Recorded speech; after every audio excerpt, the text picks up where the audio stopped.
She was left to die, but a dog refused to let go. They said the storm would bury everything: roads, power lines, secrets. But under a pine, not far from bitter pines, something stirred, not by chance, but by instinct. A German shepherd, ribs sharp beneath matted fur, curled tightly around a small girl in a pink brace. His breath came in shallow clouds, but his eyes never closed. He'd been waiting for someone. Rowan Hale didn't believe in signs, not since the fire. But when he saw Argos, the dog he thought he lost, guarding a child no one was searching for, something ancient shifted in him. The kind of knowing you don't learn, you remember. This wasn't rescue. This was redemption.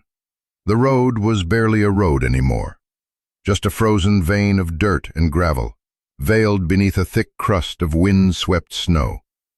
The tires of the rust-patched pickup truck crunched and groaned as it fought its way deeper into the woods of Silver Hollow, leaving behind no more than a dying trail of exhaust and dread. Inside the cab, the heater was broken. The only warmth came from frustration, raw, rising, and barely contained. Chloe gripped the wheel so tightly her knuckles went white. Her lips were dry, chapped from more than just the cold. They hadn't spoken in miles, and the silence between her and Marcus had grown brittle enough to snap. "She's not ours," Marcus muttered, eyes fixed on the fogged window.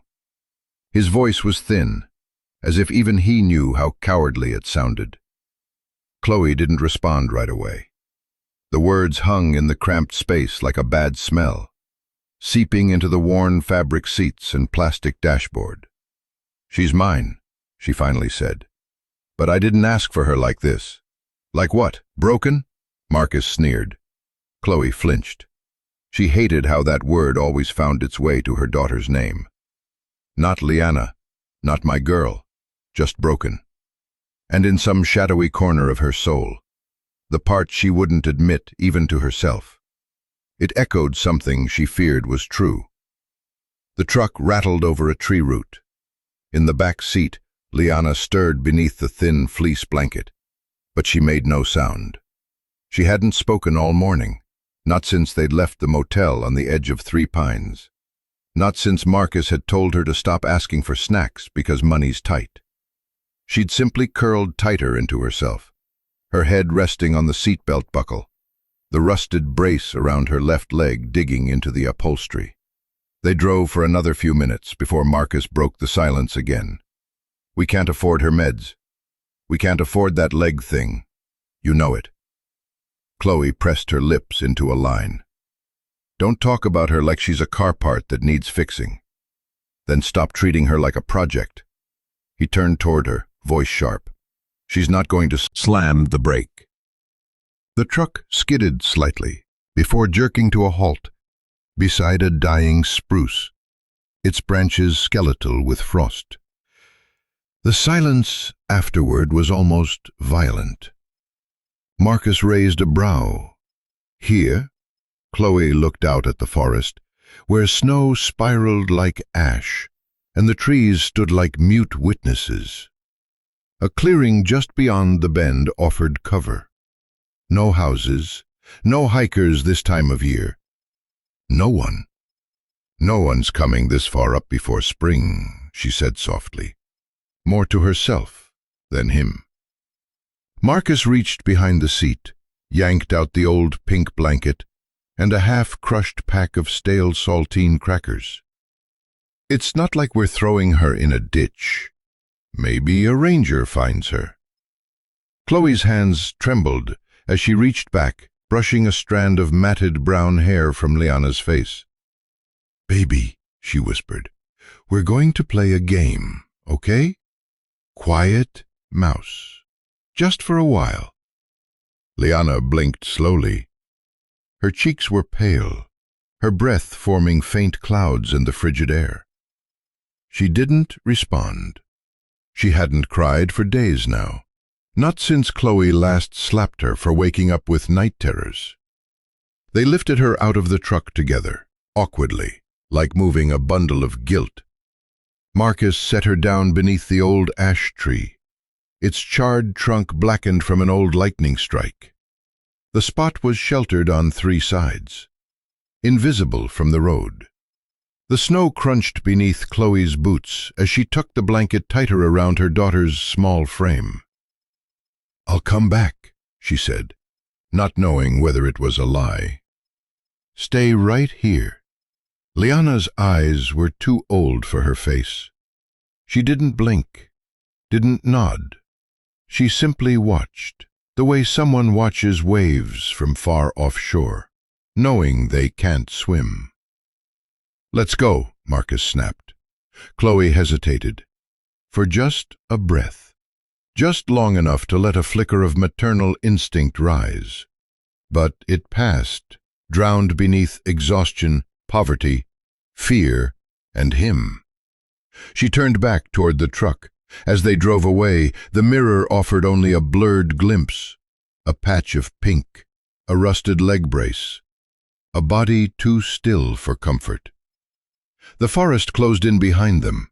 The wind carried their absence like a scent, and the trees resumed their hush. Liana remained where they left her, unmoving, her breath shallow. The cold crept into her fingers, her knees. Her foot, exposed where the boot had split, was already going numb. But she did not cry. Children like Liana learned early that crying brought nothing, not warmth, not rescue, not love. She watched the snow fall like tiny, cold feathers. Her mind floated above her body, somewhere valleys of ice and stone. It had once worn a badge, a purpose, and now it had caught a scent. A low growl stirred in the dark. But that was the next scene. The wind shifted, not suddenly, but like a sigh that had traveled too far. It pushed against the ash tree's blackened limbs, bending its narrow frame until it creaked softly, as if the tree itself mourned what now lay at its roots.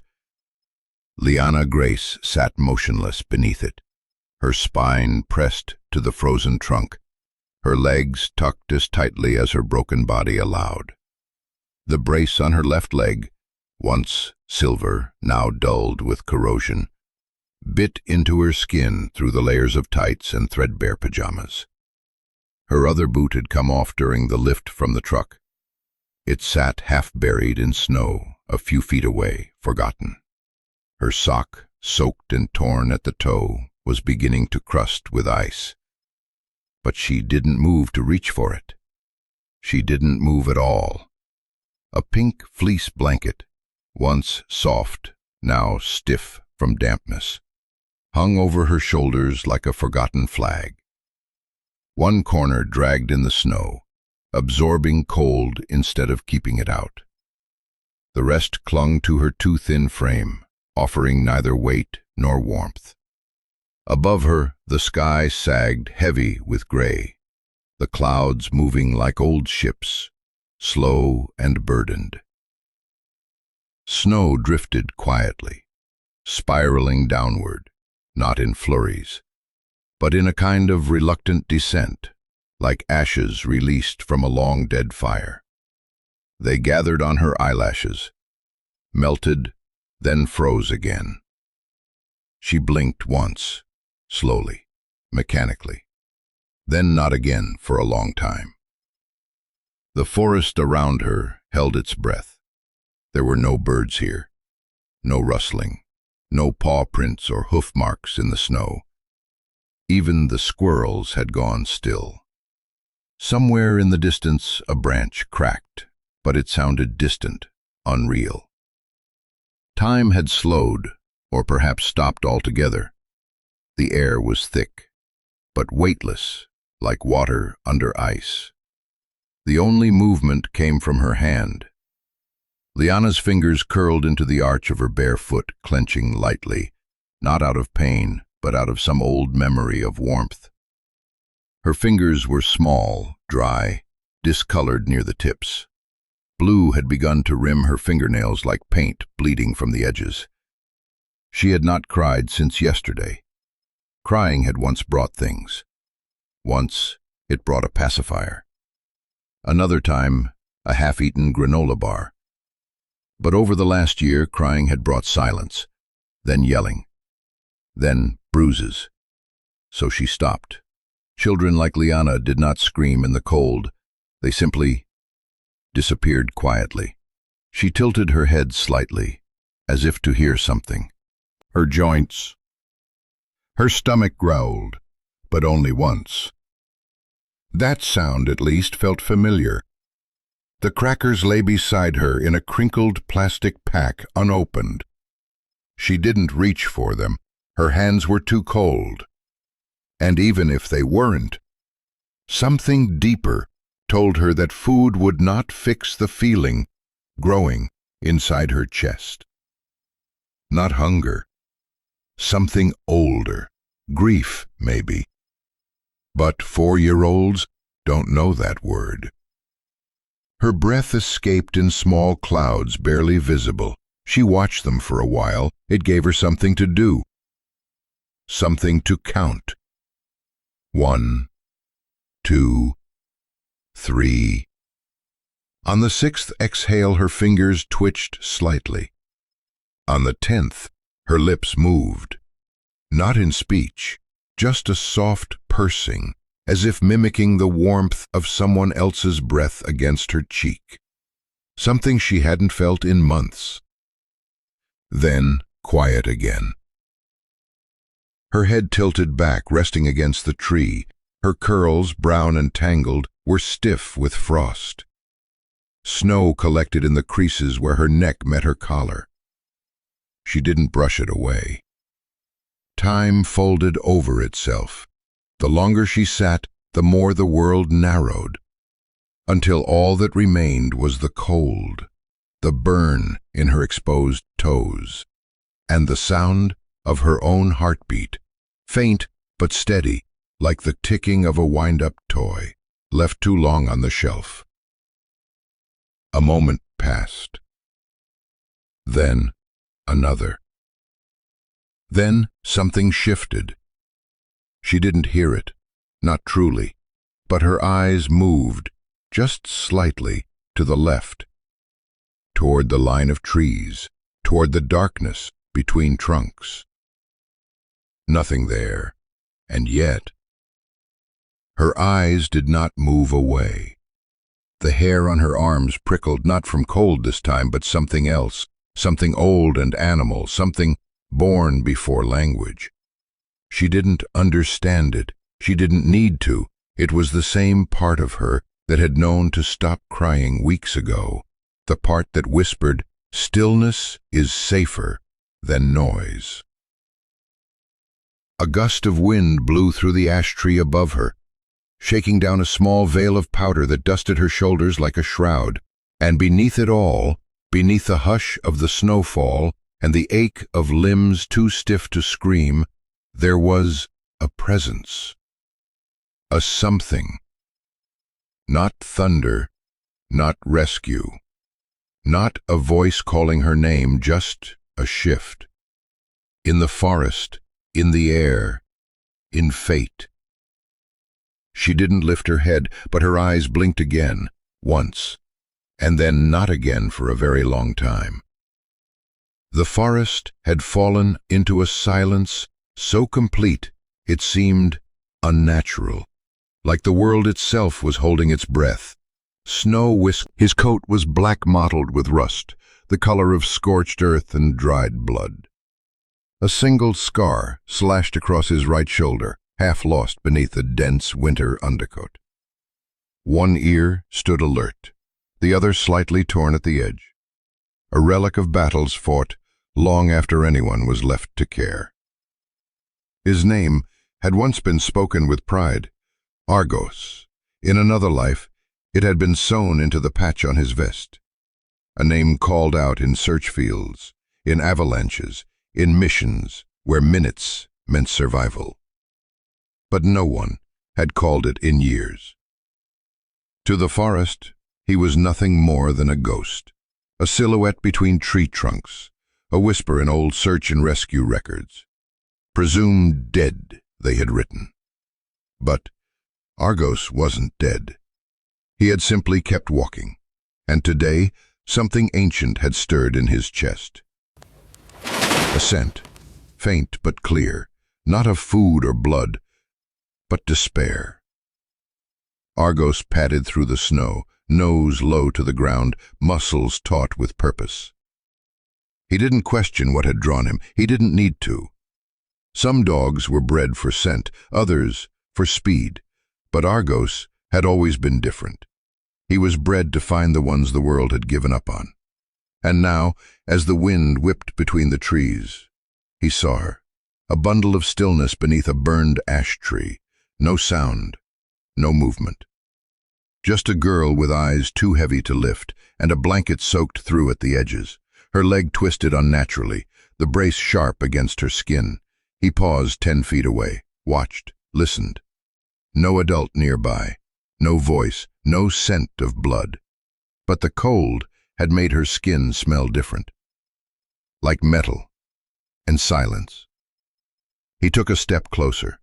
The girl did not flinch. She did not even seem to see him. He circled, slow, deliberate, not threatening, just reading.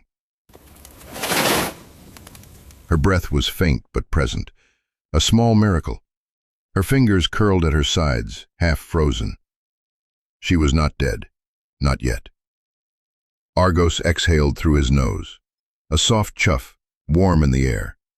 Then, with the grace of something wild but once trained for love, he moved in behind her, carefully, deliberately. He lay down, not beside her, behind her, so that the heat of his chest pressed into her back, so that his ribs moved with her ribs, so that his breath could reach the frost that clung to the nape of her neck. He rested his head gently over her shoulder, nose tucked just under her chin. The tip of his ear brushed her cheek. Still, she didn't move. Not yet, but something inside her shifted. At first, imperceptible, a flicker of breath, the slightest lean of her spine. Then, like a paper drawn to flame, she folded into the warmth. Not completely, not confidently, but enough. Enough to something older, something called hope. She did not speak. Neither did he. But her hand moved, sluggish and cold, until it found his fur. Her fingers slipped between the thick undercoat at his shoulder. She held on, not tightly, not desperately, just as if to say, "Don't go." Argos wouldn't, not tonight. Above them the wind howled through the broken branches, a scream that bounced between the trees. But it didn't reach them, because beneath the ash tree, pressed between a child's dying stillness and the warmth of a ghost dog who remembered what he was born for, the girl did not die. Not yet. Not tonight. The axe blade moved in slow, deliberate strokes, each pass across the whetstone echoing faintly inside the log-walled cabin. Rowan Hale sat hunched near the hearth, back curved, shoulders hard like the mountain itself. Sparks from the fire danced along the stone floor before dissolving into quiet. Outside, the wind clawed at the windows, but inside everything was still, the kind of stillness that didn't comfort, it haunted. The axe wasn't dull, not really. Rowan had sharpened it the night before, and the night before that. But sharpening gave his hands something to do, something to circle back to. Ritual, edge, control.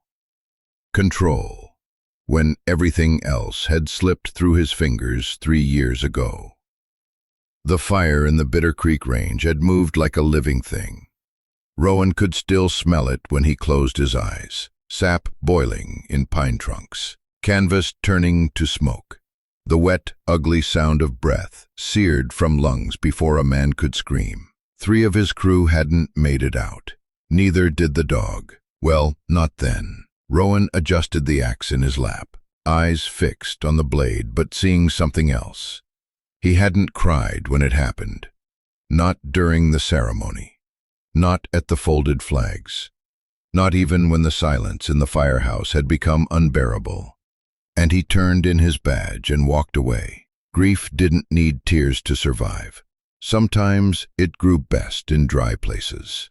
The cabin was deep in the heart of Silver Hollow, 2 miles from the nearest forest access road, and further still from the town he no longer called home. Built by Rowan's own hands with salvaged pine and stone from a nearby quarry. It was the kind of place a man went when he wanted the world to forget him, and when he no longer trusted himself to remember anything correctly. The inside was clean, too clean, dishes aligned, tools organized by type and frequency of use, firewood stacked in even rows, precisely 23 pieces per side. A kettle hung over the fire, not for tea, but because the steam helped keep the cabin from drying out completely. Moisture made the air feel less empty. His dog's collar still hung by the back door, attached to nothing. It hadn't clinked in years, but it was the kind of strength that carried weight, not freedom. He moved to the window and pulled back the curtain. Snow layered the trees like frosting on old bones. The sky was leaden with storm, the kind that didn't just fall, it buried. Somewhere out there, people were curled beneath electric blankets. Others stocked shelves in fluorescent-lit grocery stores, chattering about wind chill and propane. But up here, in this stretch of forest that maps had mostly forgotten, there was only the sound of pine limbs swaying, and the knowledge that if something went wrong, help wouldn't come fast. He liked that, most days. Rowan turned from the window and moved toward the bookshelf. Not many novels, just journals, manuals, a fire science textbook he hadn't opened in over a year, its pages warped from steam. On the mantel, a photograph rested in a chipped wooden frame. 4 men in yellow Nomex, helmets off, smiles wide. Rowan stood second from the left. The man on the far right was laughing with his head thrown back. That was Clay, the youngest of them, 25. Below the photo was a smaller frame. No people, just a dog. A German shepherd with one ear cocked, the other flopped slightly, tongue out. The caption burned into the wood beneath read, Argos, SAR K9, Unit 7. Rowan's fingers brushed the edge of the frame. He hadn't spoken the name aloud in years. He hadn't needed to. Some things don't disappear. They just go silent, like fire beneath snow. The kettle hissed. He walked back to the hearth and poured the hot water into a chipped enamel mug. No tea, just water, just warmth. He sat again, cross-legged on the old rug, and listened to the fire breathe. And then, without warning, something stirred, not inside, outside. Rowan froze. The sound was small, barely audible above the wind, but it was there. Not a branch, not falling snow, a bark. Short, sharp, faint, but unmistakable. Rowan set the mug down slowly, the muscles in his arms already tightening. That sound, it didn't belong here. Not in this forest. Not anymore. His breath caught in his throat, eyes narrowing. He knew that bark. Not just in a general sense, not a dog. No, it was specific. Carried weight, memory, muscle, Argos. But that was impossible. Rowan hadn't seen Argos since the fire. The dog had been declared dead along with Clay and Lewis. They never found the body, only the leash. But some part of Rowan never believed it. He stood, reached for his snow parka from the hook beside the door, pulled it on, then grabbed the old canvas bag by the stove. The weight of the storm. Snow drifted in, catching on Rowan's boots as he stepped onto the porch, the lantern in his left hand casting a warm, trembling halo against the cold. The air bit his cheeks instantly.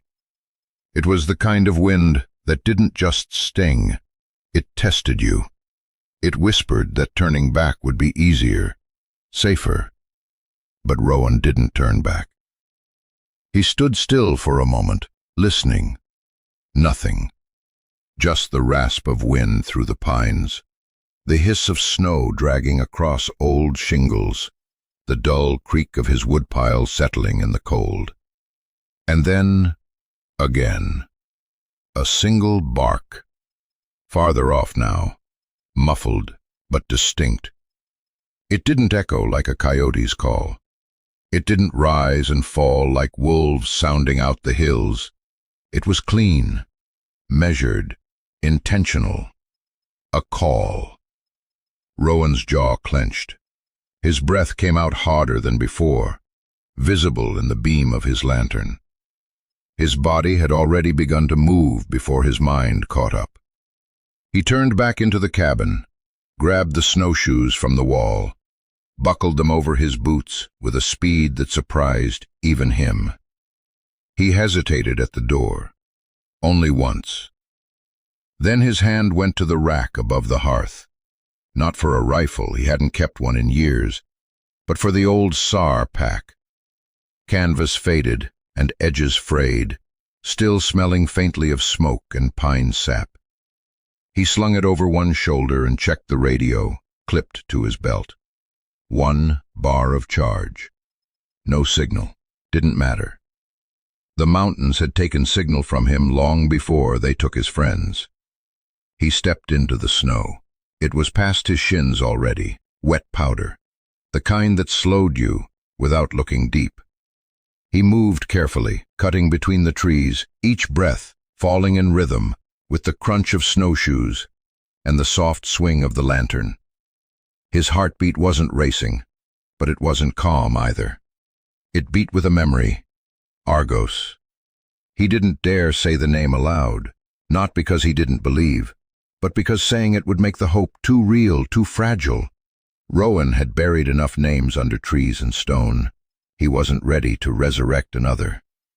He reached the ridge behind the cabin, where the trees opened just enough for the moonlight to sneak through. The wind shifted again. It carried something else this time. Faint, but there. Scent. Smoke? No. Fur.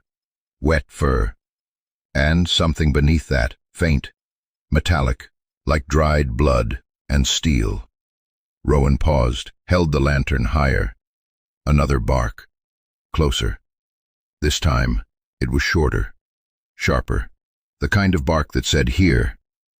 He turned sharply, eyes scanning the dark. His breath hitched. Movement. There. Something low and dark. Things. But something deeper, like ash catching light. Familiar. Argos. Rowan didn't say it. Couldn't. The figure turned and moved again, this time slower. Not away, not toward him, but in a direction back into the forest, as if it expected to be followed. Rowan's grip on the lantern tightened. He adjusted his footing, drew in a breath through his nose, then followed. It had been over 2 years since he'd last done this, tracked anything alive with a purpose, and yet the muscle memory came back like the taste of smoke. The dog left no prints that Rowan could see. The snowfall was too thick, too fresh. But every so often, the forest offered a whisper, a breath of movement through branches, a glimpse of black fur between birch trees, a pause to make sure he was still following. The storm deepened the farther he went, but Rowan kept on. 20 minutes, maybe 30, time thinned in the forest. Minutes stretched like shadows. Then, without warning, the woods opened into a clearing, a shallow depression surrounded by aspen, the snow swirling in patterns like breath over old earth. And there he was. Argos stood at the edge of the clearing, not moving, not barking, just waiting. The lantern's glow flickered, casting orange light across his coat. He looked older, his ribs faintly visible under muscle, scars across his shoulder Rowan didn't recognize. But the stance was the same. The way he held his body between the forest and something behind him. Rowan stepped closer, breath slowing. Then he saw what the dog had found. A small figure, half curled at the base of a charred tree. A child. Rowan's throat caught. His steps faltered. The lantern beam washed over her, blanket-soaked, skin pale, a leg twisted unnaturally beneath her frame. Her face was half hidden by a tangled curtain of dark curls, but her hands clung to the fur of the dog curled behind her like a living shield. She wasn't moving, but she was breathing. Argos didn't move as Rowan dropped to one knee, set the lantern gently in the snow, and reached out with bare hands. The dog gave no growl, no warning, only watched. Watched Rowan's hand press gently to the girl's cheek, watched her fingers flinch, watched a man who hadn't saved anyone in years begin to remember how. Rowan whispered the words before he could stop them. "You found her." Argos blinked once, then lay his head back down beside the child. Rowan didn't remember how long he knelt there in the snow. The lantern's flame flickered beside him, casting soft amber arcs over the girl's face, slowly. The steady rhythm of an animal that had waited too long in the cold to give up now. His head rested near her neck, tail unmoving, ears slightly back, but alert. It was protective, deliberate, and it crushed something in Rowan's chest. "You're not supposed to be here," he whispered hoarsely. Not just to the girl, but to the dog. Maybe to himself. You were gone." His voice cracked on the last word. The snow around them seemed to lean in, the whole forest pausing to listen to something not spoken in years. Vulnerability. Argos didn't lift his head. He didn't need to. He had delivered his message. Now it was Rowan's turn to move. Rowan removed a glove with trembling fingers, reaching forward to gently touch the girl's forehead. Cold. Too cold. Not rigid yet, but if he waited another hour, she might cross a line that no warmth could reverse.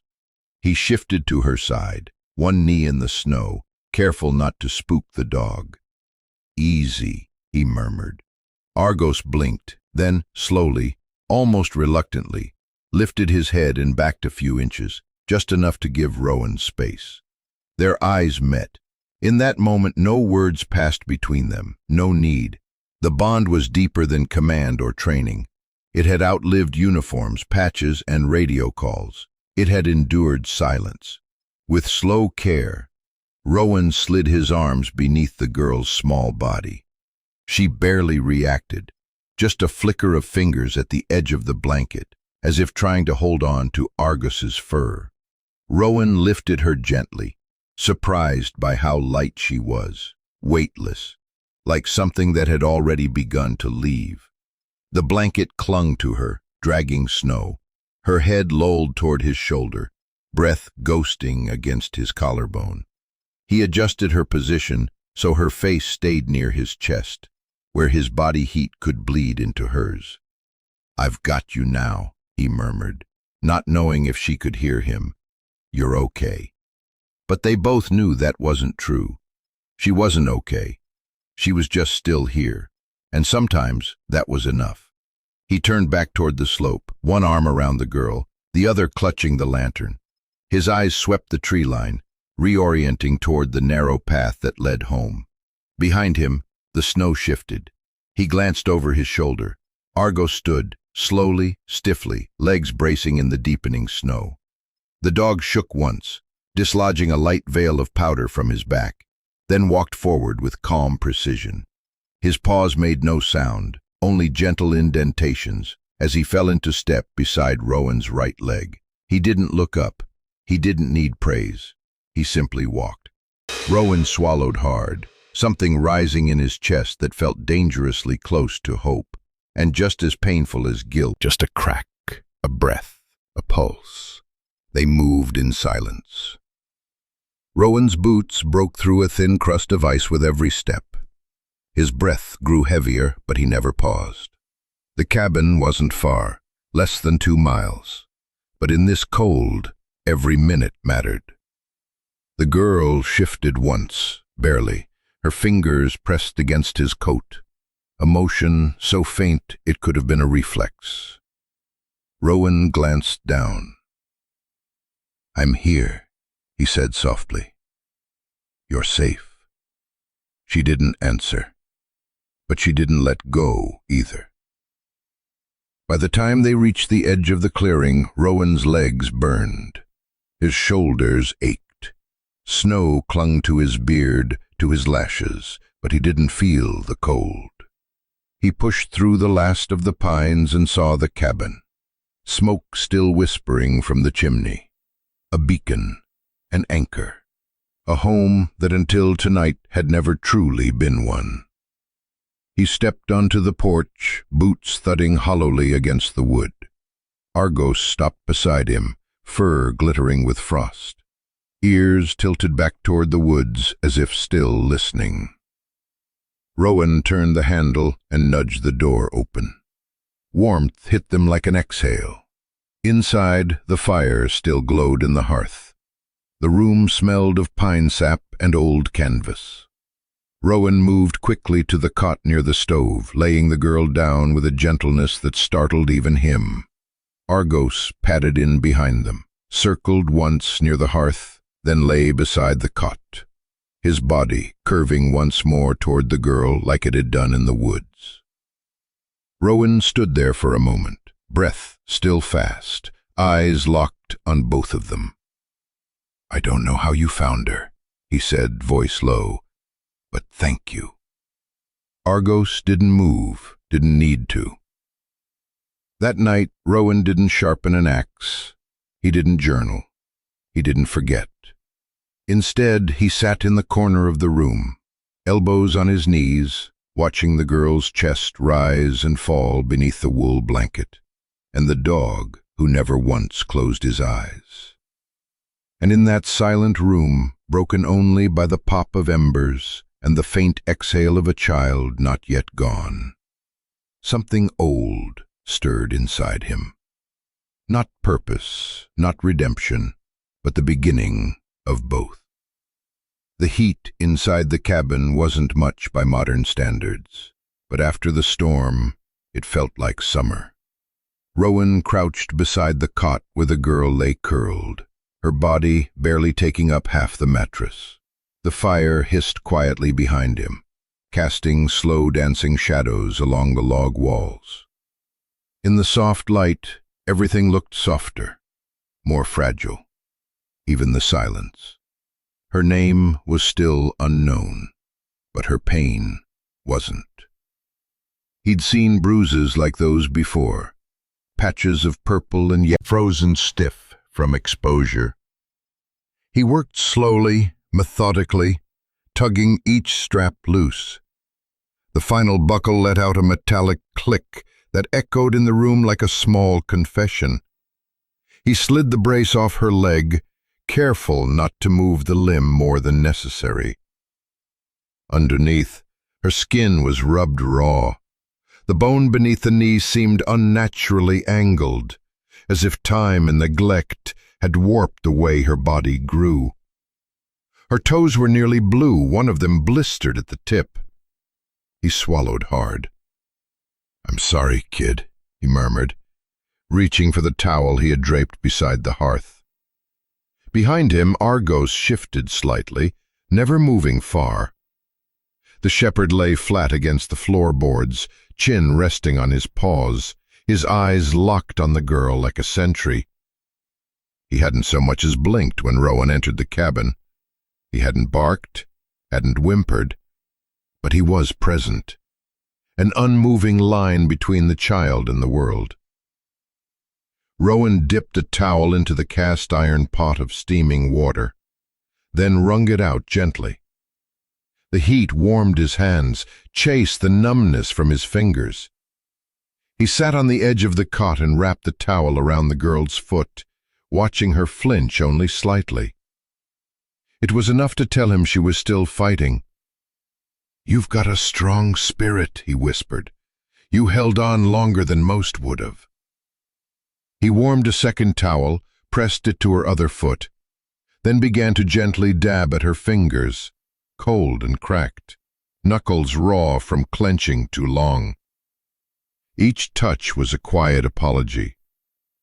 For whoever had left her there, for how long it had taken someone to find her, for how many nights she must have endured in silence. The salve he kept on the shelf, a thick mixture of beeswax and pine resin, melted slightly over the fire. He scooped a little with his fingertip and began to smooth it over the bruises around her ankles.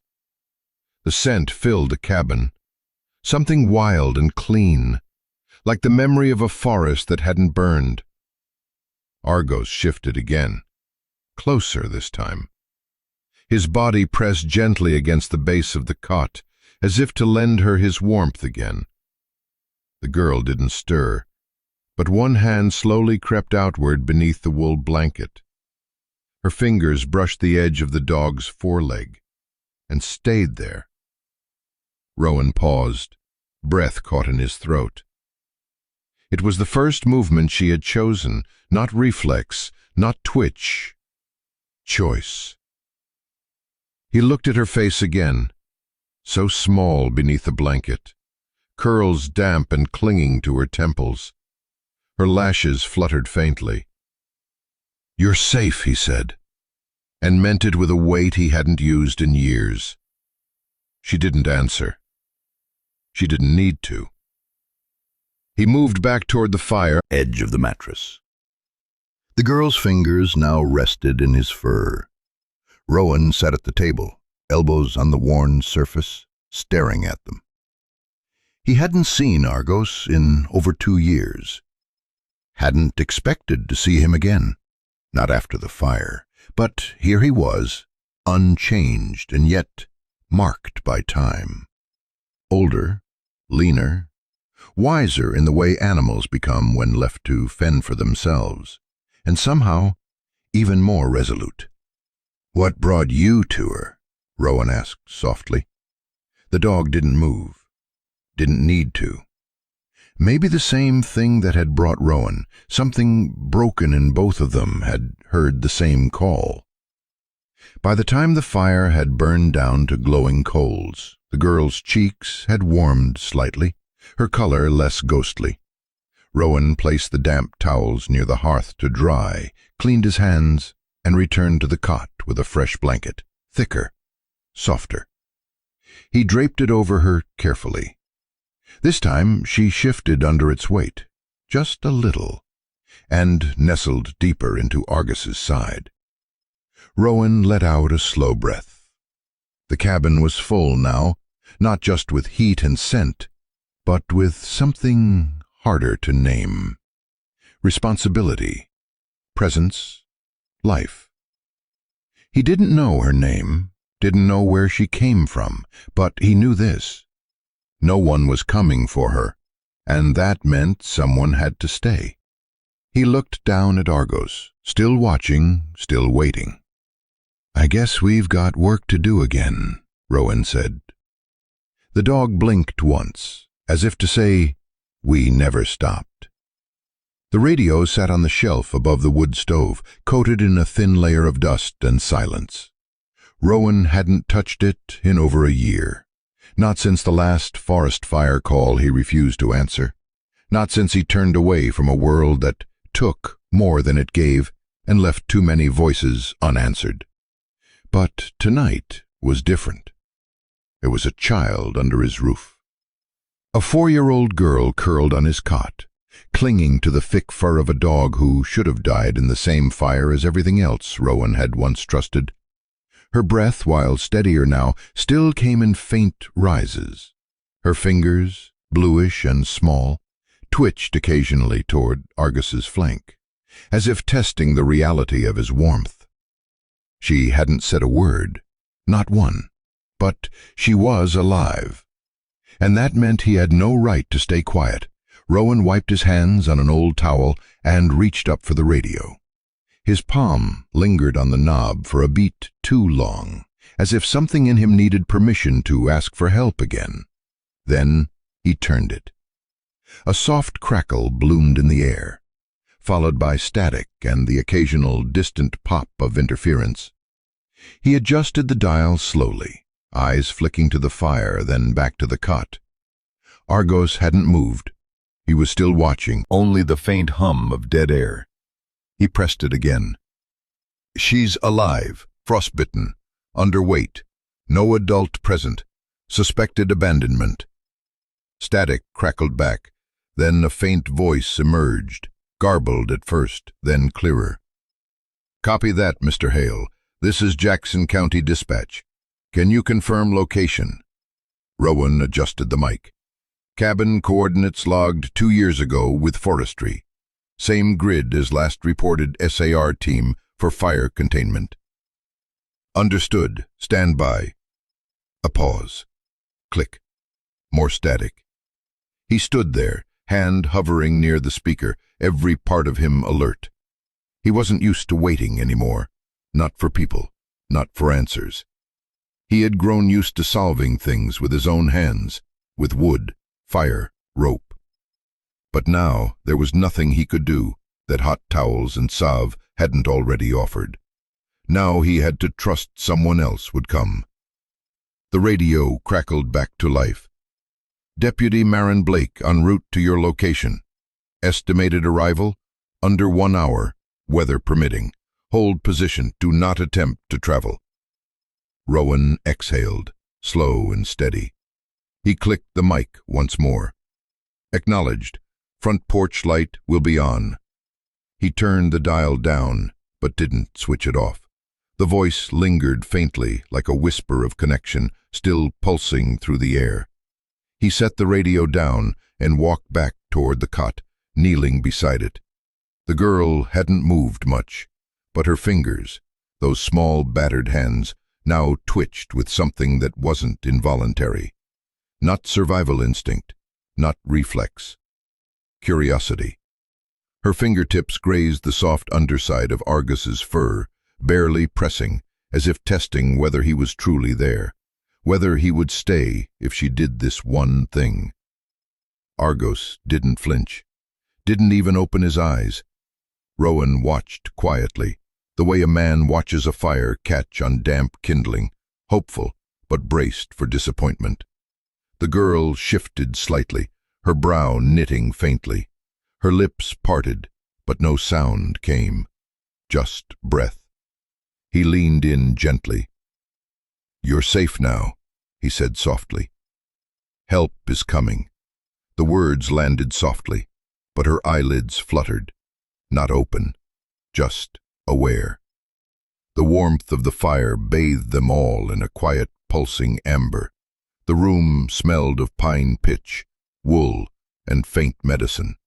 Outside, the wind knocked once against the windows, then retreated like something ashamed of its own fury. Rowan sat back against the leg of the cot, folding his arms loosely over his knees. His eyes stayed on her, not in fear, not in doubt, just something older, something steadier.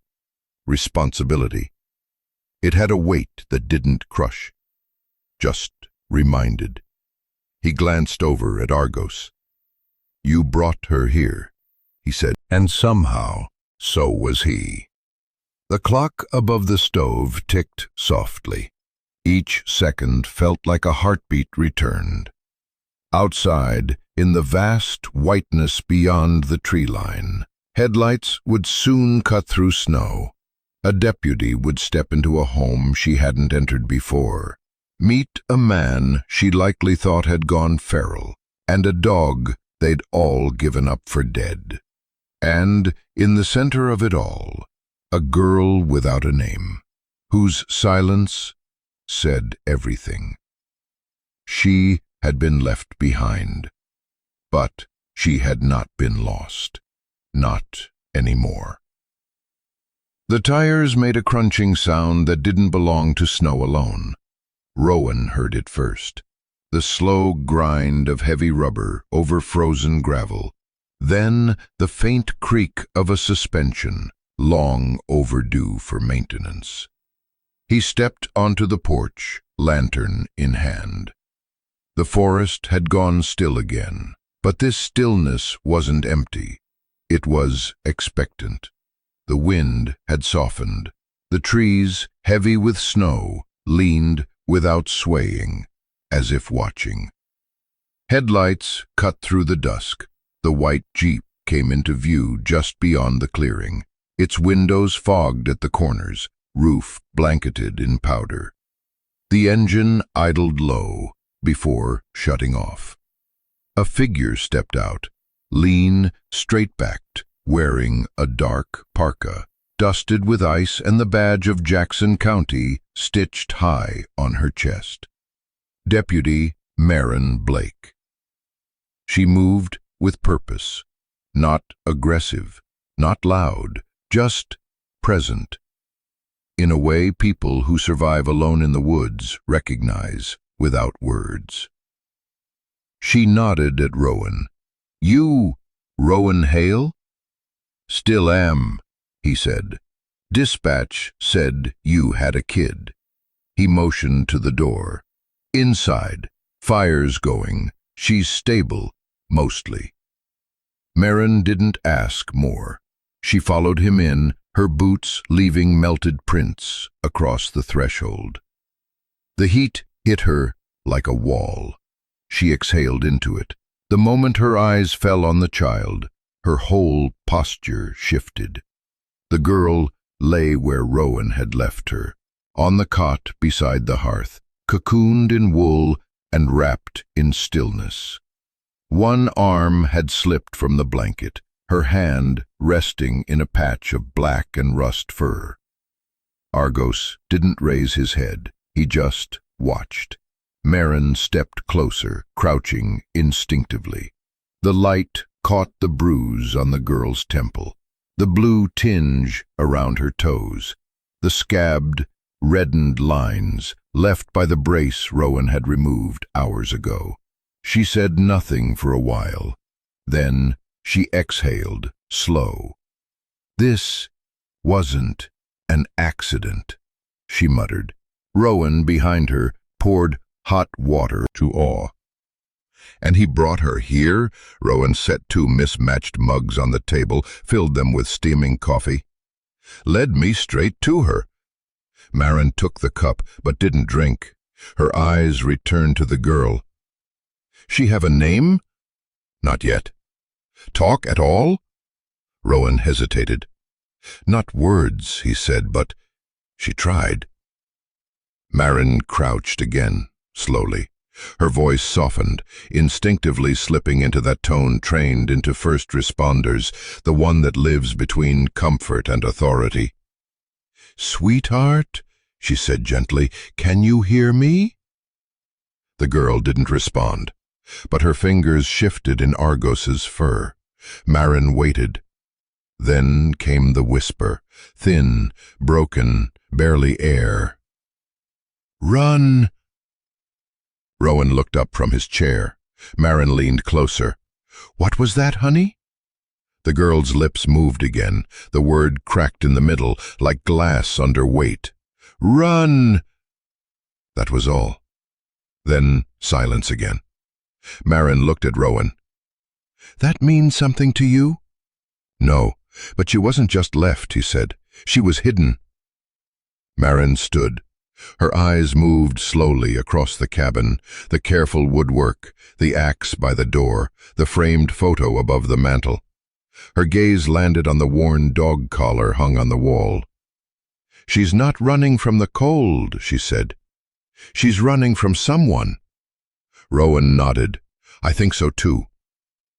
Outside, the wind picked up just enough to rattle the stovepipe. Marin sipped her coffee finally, grimacing at the bitterness. "I'll call it in, but we'll keep it off the public report for now. No need stirring chatter until we know what we're dealing with." Rowan's eyes flicked to the window. The snow had covered her tracks entirely. If they hadn't found her now, no one ever would have. "She didn't get here by mistake," he said. "Whoever left her didn't want her found." Marin looked at the child again, still clutching the dog, still breathing in shallow threads. "She was meant to disappear," she said softly. Then, "But someone forgot to tell the dog." Rowan gave a tired breath of agreement. That's always been his problem. Marin walked to the radio Rowan had used earlier, adjusted the frequency slightly, then pressed the button. "Jackson Dispatch, this is Deputy Blake, at Hale's cabin. Confirmed child found, female, approximate age 4. Injuries present but stable. Requesting backup support, case file prep, and pediatric trauma contact." A short crackle replied. "Copy that. Clinic on standby. Case opened as Jane Doe for now." Marin released the button. "We'll need to get her to Jackson Clinic by dawn. I'll stay until then." Rowan nodded. "There's a cot by the far wall, settled overnight in thick, muffled layers, softening the outlines of everything it touched. Fences, trees, even the footprints Rowan had left hours before. Morning sunlight filtered weakly through the overcast sky, casting a pale silver over the clearing. It should have been peaceful, but it wasn't. There was a stillness outside that didn't belong to sleep. It belonged to watching. Inside the cabin, Rowan moved like he always did before coffee. Quiet, deliberate, shoulders tight with the residue of sleep that had barely lasted 2 hours. Marin had stayed up most of the night by the window, radio on her hip, pistol nearby, her boots never unlaced. The girl, still nameless, still silent, had stirred only once, murmuring in her sleep. A name? A warning? It hadn't been clear. Rowan stepped onto the porch to retrieve a few logs from the stack. That's when he saw it. The tin can. It sat square in the middle of the top step, perfectly upright. A small dented cylinder the size of a coffee tin. Old, oxidized around the edges, lid still sealed with 2 strips of black tape across the top. Rowan froze. He hadn't left it there. Neither had Marin. His pulse slowed but harder. He crouched beside it, snow crunching beneath his boots. The surface of the tin was cold, but not icy. Whoever had left it hadn't done so long ago. His eyes swept the clearing, nothing but trees, no tracks, no motion. The snow had covered any trail, covered the truth, but the can remained, deliberate, left to be found. He carried it inside without a word, shutting the door with a firm click that made Marin glance up from the window. "What is it?" He didn't answer. At the table, he peeled the tape slowly, carefully, his fingers precise, as if disarming something not meant to be touched. The lid came off with a metallic snap. Inside were photographs. He reached in, pulled them out one by one. Not printed from a phone. Film. Grainy. Washed in that faint greenish hue that old surveillance shots carried. Cheap zoom lens, long-range angles. Each image showed the same subject, the same child, Liana.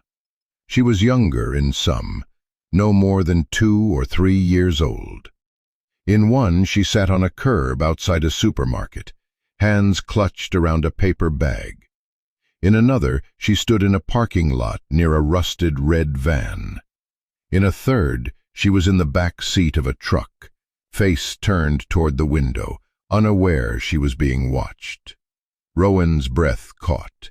These weren't family photos. They were surveillance, documented, catalogued, intentional. Marin's step didn't show. Argos, still lying near the cot, lifted his head and growled, low, deep, pointed toward the back of the cabin. Rowan rose instantly. Maren was already moving, hand on her sidearm, stepping to the back window with a hunter's grace. She pulled the curtain aside, just enough to peek through the edge. "Nothing," she whispered, but her voice didn't sound reassured. Rowan moved to the door, flipped the deadbolt, then the second, pulled the blackout curtain tight. The shadows in the cabin grew darker, more urgent. Argos stood now, ears forward, his tail stiff, not wagging, not raised, just alert. "I didn't hear a car," Maren muttered. "No engine, no snow crunch, no dogs barking." "They were close enough to reach the porch," Rowan said, "close enough to know we were here." "They're watching." She didn't say it as theory, she said it as fact.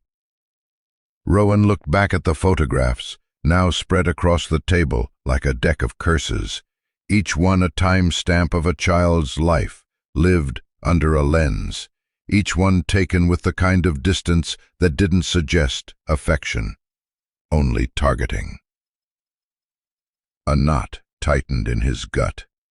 Not anger, something older, something deeper, a coil of guilt and instinct that hadn't stirred in him since the fire, since the night they lost 3 men to a miscalculation and a whisper on the radio that came too late. He looked at the girl, still asleep, still unaware, still vulnerable. "They knew where to find her," he said. "They knew she was with me." Maren's face hardened. "And they want her erased." Rowan moved toward the hearth, stoked the fire without looking down. "You still think this is just abandonment?" "No," she said, "not anymore." She picked up the tin, turned it in her hand. "This wasn't panic. It's methodical, cold. They tracked her, then they dropped her off in a place people don't go."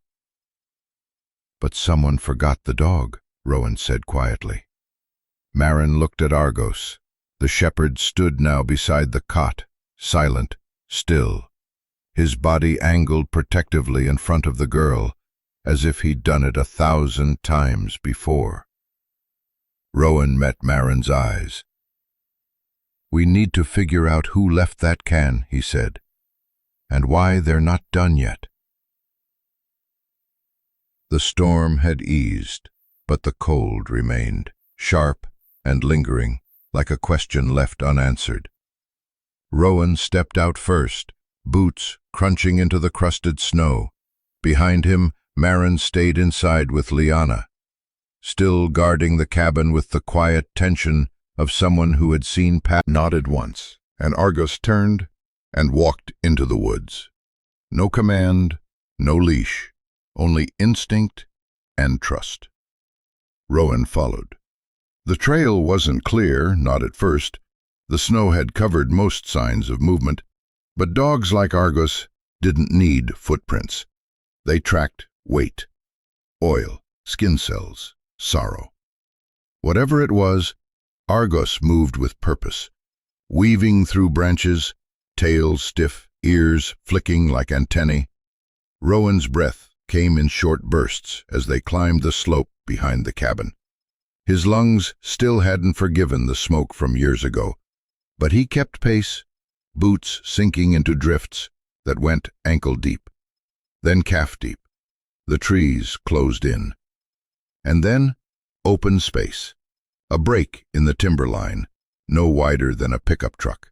Here, the wind had cleared part of the snow, revealing flattened pine needles and faint indentations, signs that something or someone had rested here. Argos stopped. He didn't bark, just stood still, gaze fixed on the ground in front of him. Rowan approached, slow. What remained wasn't much, but enough. A square blanket, half frozen, with a teddy bear print faded from dampness. Torn food wrappers scattered nearby. 2 were from an off-brand granola bar, sold only at gas stations in the southern county. A crumpled paper cup, and tire impressions.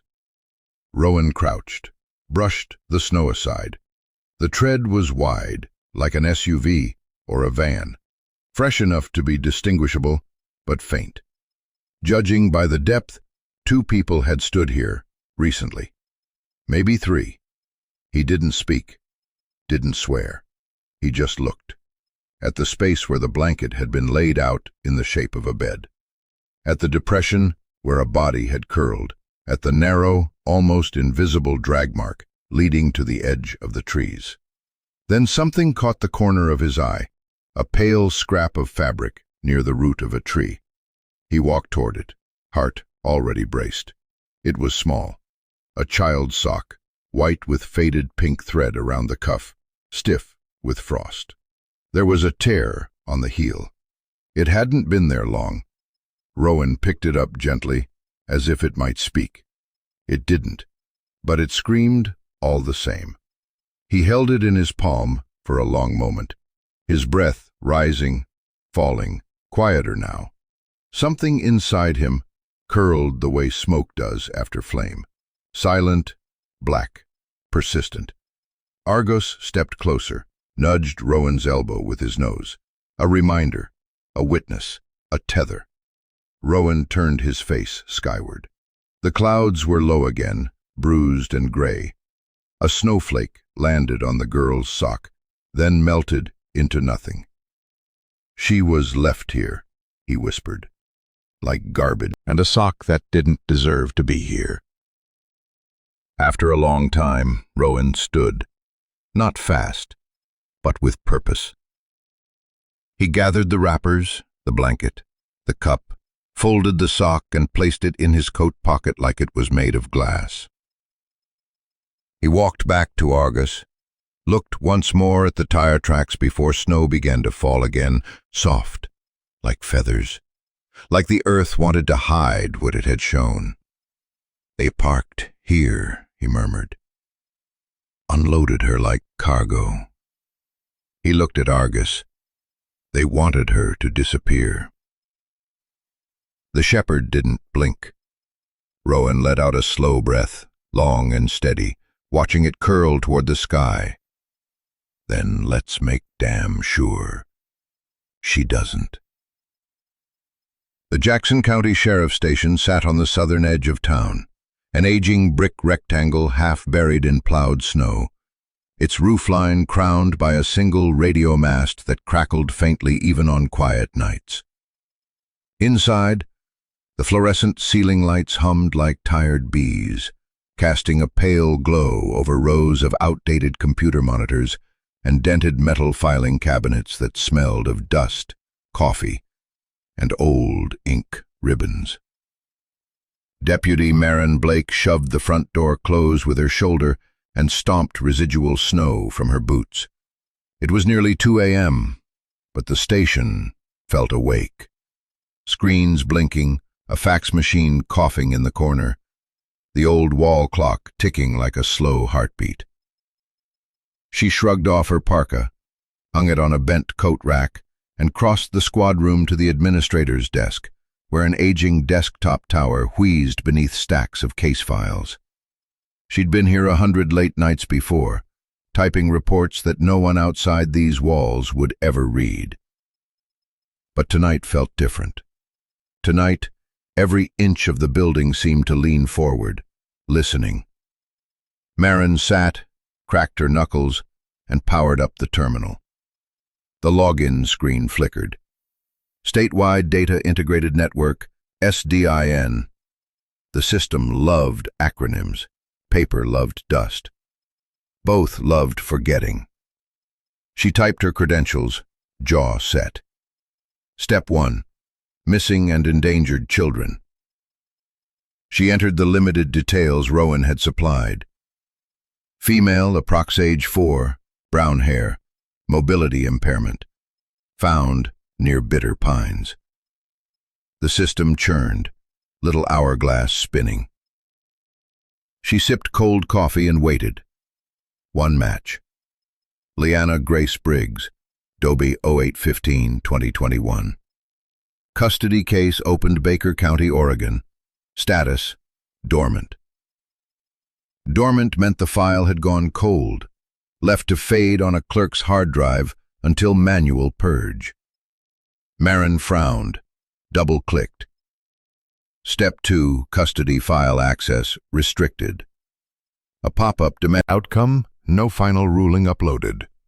Notes field simply read, case transferred to Protective Services Intake, status pending. And after that, nothing. No welfare checks, no court continuations, no digital fingerprints. It was as though the story stopped mid-sentence and the author walked away. Marin leaned back, rubbing the knot forming at the base of her neck. 2 years. A 4-year-old child falls off every radar, every audit, every mandatory in-person visit, and no red flag.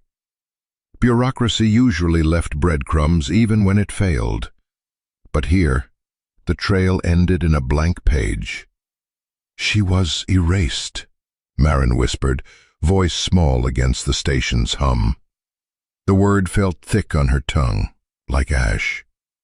She clicked deeper, forcing the system to cough up stray attachments, scanned PDFs, photocopied forms. One document opened, a black and white intake photo, Leanna at perhaps 18 months, sitting on a clinician's scale, tiny leg already braced in carbon fiber and Velcro, wide eyes, half a smile. Behind her, a nurse's hand held her steady, fingertips blurred by motion. Marin blinked hard, throat tightening. She saved the image to a secure folder marked Evidence 003. Time to widen the net. Step 3. Interstate cross-reference. She queried child services databases across Idaho, Montana, Utah, states within plausible drive time. Each request pulled dim columns of text. No records, no reports. Her fingers flew, frustration building. Every negative search felt less like clearance and more like a door slamming shut in a dark hallway. She exhaled, rolled her chair back, and opened the bottom drawer, a graveyard of mismatched manila folders. Paper still told truths computers tried to bury. She flipped labels. Runaways, 2023. Unaccompanied minors, 2024. Closed SAR files. She yanked the last one out, thumped it on the desk, and rifled through incident sheets until her eyes burned. There, a yellow carbon copy. Police assist, domestic, 11/14/2023, Crescent Pass Motel. Officers responded to noise report. Adult female, Lana Briggs, found arguing with male companion, Marcus Hartley. Alias, child present. Field tick box, NA. Officers noted possible intoxication, but no arrests. Marin hissed under her breath. Child present ticked NA, as in no child observed. Had they hidden Leanna even from responding officers? She snagged a pen, circled the date, and scribbled, cross-check motel footage.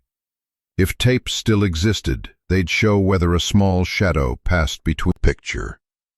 She printed an arrest photo, Marcus, lanky, pockmarked, eyes too small for the anger stamped in his posture. She pinned it on the corkboard above her desk, beside the intake photo of Leanna. Two faces connected by silence. A gust rattled the front windows, and for a moment Marin imagined footsteps outside. Someone lingering the way the tin can lingered on Roanne's porch. She shut that thought down. Fear was a corridor. You entered and it kept leading deeper. Back at the keyboard, she drafted a fresh case file. Subject: Liana Grace Briggs, approximately 4 years. Condition: frostbite, signs of chronic neglect, probable emotional trauma.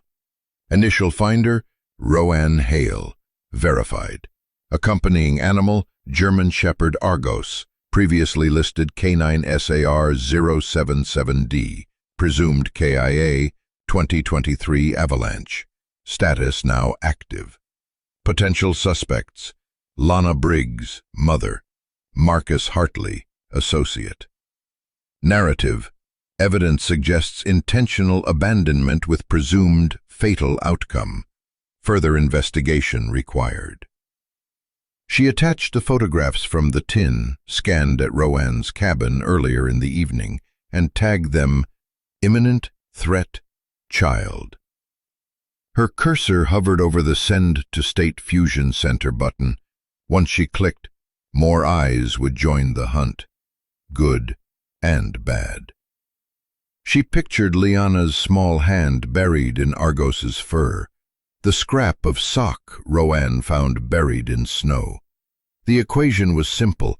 Every new set of eyes increased the chance of rescue and the chance of tipping off whoever wanted the girl gone. Maren took a breath, shifted to save draft only, then stood. First, she needed boots on ground, warrants, motel managers, neighbors who'd heard screams but stayed silent. Paper could wait a few hours. Predators rarely did. She flicked off the desk lamp, darkness swallowing the edges of the station. Outside, dawn's first hint glimmered beyond the peaks, a sliver of rose gold trying to split the night in half. "Hold on, kid," she murmured to the photo on the corkboard. "We're coming." And somewhere, far up in Silver Hollow, the girl's name, once hidden beneath bureaucratic snow, shifted, ready to be spoken again. Midnight in Silver Hollow was a creature with 2 hearts. One beat slow beneath the snow-packed earth, ancient and unmoved. The other throbbed in the rafters of Rowan Hale's cabin, quick and uneasy, keeping time with every hiss of the dying fire. Rowan sat in the rocker by the hearth, back straight, despite the late hour. The revolver softened. In the glow of embers she looked almost well, cheeks touched by color instead of frostbite. Her small hand clutched a fold of blanket now, not Argos's fur. The dog had moved. Argos stood sentinel at the door, body rigid, tail low, neither wagging nor tucked. The shepherd's ears pricked each time the wind shifted, head tilting minutely, cataloging sounds the human ear couldn't separate from storm. Now and then his paw flexed, claws clicking lightly on the wooden floor, as though reminding the door it had not been asked permission to open. Rowan's own senses stretched outward, but the cabin walls were thick, and the darkness beyond them thicker. He told himself the crunching he'd heard minutes ago had been a deer slipping on ice. Yet the sound replayed, uneven, hesitant, too measured for hooves.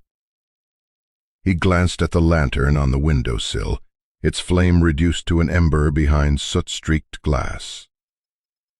Shadows pooled in old corners, lengthening the room.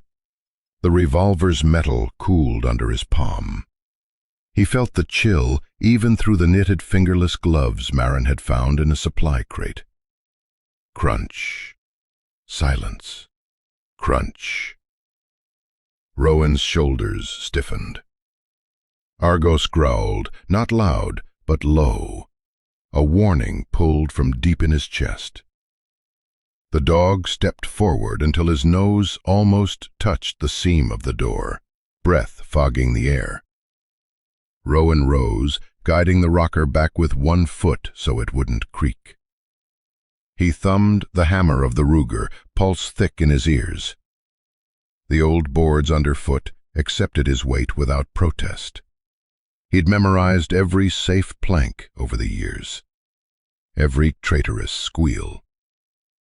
He positioned himself 2 steps behind Argos, gun held, but not raised. His eyes shifted to the window beside the door. The glass pane revealed nothing but night and a swirl of drifting snow. Then the crunching stopped. Wind rattled the stovepipe. From the hearth, a log collapsed inward, sending sparks skyward. Rowan flinched at the soft pop, but Argos never looked away from the door. 3 knocks, measured, deliberate, as calm as a heartbeat, if hearts could sneer. Rowan's breath froze in his throat. The knocks weren't frantic, nor forceful. They were declarative. "We know you're here." He flashed on the dented tin can, the grainy photos. Whoever watched Liana had stepped from shadows into sound. The girl whimpered, turning in her sleep. Her lips formed a single syllable. Maybe no, maybe run, before she settled again. Rowan felt something tug in his frame. Moonlight scraped the clearing, illuminating shape and absence. Tire tracks from Marin's Jeep cut a single scar through the snow. No new prints, no silhouettes near the porch rail, but the overhang cast shadows long enough to hide a man. Rowan considered the latch bar. Solid pine, slid into iron brackets. It would hold against kicking. It would not hold against bullets. He returned to Argos, placed a hand on the dog's neck. Warm muscle, steady tremor. The shepherd's growl tapered off as if acknowledging strategy over instinct. A third set of knocks, again 3 beats, evenly spaced. A rhythm meant to unsettle, not to announce. Rowan inhaled, then spoke loud enough for the visitor to hear, voice graveled but steady. "Deputies inside. You're on camera," he lied. "State police. Less than 10 minutes out." Silence answered. Several heartbeats later, the crunching resumed, retreating this time, muffled quickly by distance and snowfall. Argos pricked forward, nose to the gap beneath the door, drawing in the scent, like scripture. Rowan waited a full minute before easing the hammer down and sliding the gun to safety, though he kept it in hand. Only then did he kneel beside Liana. Her brow was damp, her breathing rapid. He stroked her hair back gently, murmuring, "You're safe, little one." A useless promise, but promises were sometimes all children had. Argos settled again by the door, though one ear remained tilted toward the forest. Rowan tossed another log on the fire. Sparks leapt up, throwing fleeting constellations across the ceiling beams. He returned to the rocker, revolver laid across his lap, resolve carved deeper than fear. Outside, the crunching grew faint, swallowed by wind and distance. But Rowan knew the night had not surrendered, only stepped back to watch. In Silver Hollow, the creature with 2 hearts kept beating, one beneath the snow, one in the cabin's shifting shadows, waiting for dawn to prove it still could. Wind carried the smell of fir sap and cold iron through the cracked window pane. Rowan had not slept after the 3 deliberate knocks. Instead he drifted in a half-alert fog, eyes on the door, muscles braced for another sound that never came. The hour crept beyond 2, then 3.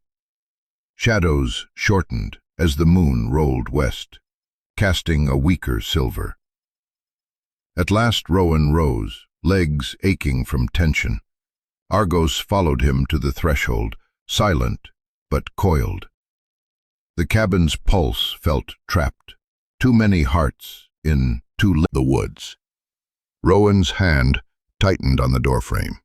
The figure was lean, wearing a long parka that fluttered like torn sails, hood up, face obscured, yet something in the posture, shoulders rigid, head slightly bowed, felt eerily human, regretful, almost. He stepped onto the porch. Snow sighed under his boots. "Who's there?" he called, voice low but carrying. No answer. The shape paused 20 yards out, glanced back over one shoulder, and for the briefest instant, moonlight revealed the pale arc of a cheekbone, a shine of wet under the eye. Then the darkness swallowed her, branches knitting shut, behind, like a wound. Rowan's skin prickled. Woman, his mind registered, not the hammer-wielding men at the roadblock. Someone else. A whimper floated from the cot. Leanna. He turned, racing inside, door hanging open so Argos could slip after him. The girl thrashed beneath the blankets, tiny fists clutching at air. Her eyes snapped wide, pupils dilated. "Mama," she gasped, more breath than word. "Mama." Rowan knelt, revolver forgotten on the floorboards, and grasped her trembling hands. "Hey, easy. You're safe. I'm here." Tears leaked from the corners of her eyes, yet she stared not at Rowan, but past him, toward the doorway where moonlight pooled. Argos crept beside her, pressing his nose to her shoulder. She buried a fistful of fur, anchoring there. Her voice shrank to a broken reed. "Mama, don't leave me." Rowan's heart twisted. He'd heard fear from smoke-trapped firefighters, from hikers stranded on cliffs. But this was different, softer, keener, born of abandonment that cut before memory could scab. He brushed damp curls from her forehead. "She's not here now," he murmured, hating the uncertainty in his own tone. "No one's going to hurt you."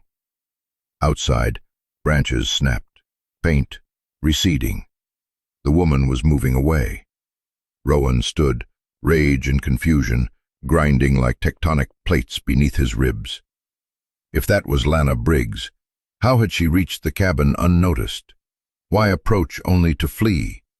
And why leave the tin warning hours earlier, just to show up and watch? He shut the door, bolted it, and stoked the fire until flames climbed high, painting the walls in restless amber. Leanna settled slowly, exhaustion dragging her eyelids half closed, though her fingers never left Argos's mane. Rowan paced a circle between hearth and window. Questions spiraled. Was the woman scouting, regretting, threatening? He pulled a map from the shelf, flattening it on the table. The cabin sat here, but no longer tense. Whatever presence lingered outside had melted deeper into the forest. Leanna's breathing evened, sleep reclaiming her. Rowan crouched, tucking a blanket snug. "We'll keep you warm," he whispered, unsure if he meant tonight or all nights to come. He retrieved the revolver, checked the cylinder, loaded, and wedged a split log beneath the doorknob as an improvised brace. Then he sank into the rocker again, but this time he angled it so he could watch both child and door, gaze swinging like a pendulum. In the hush that followed, the fire popped, shedding sparks. Snow slid from the roof in a soft avalanche. Somewhere far off, an owl called. 3 notes, almost mournful, before silence sealed the cabin anew. Dawn was still hours away, but Rowan sensed the true night had ended. Whatever game had begun with a tin can with 3 calculated knocks, had advanced to the next move. The opponent had shown a face, blurred but human, a mother, a phantom. He didn't know. He did know this: the woman in the trees had looked back, not with malice, nor with fear, with recognition, as if she understood who waited inside, and what history burned between them.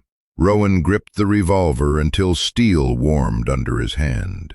"Not this time," he muttered to the dark.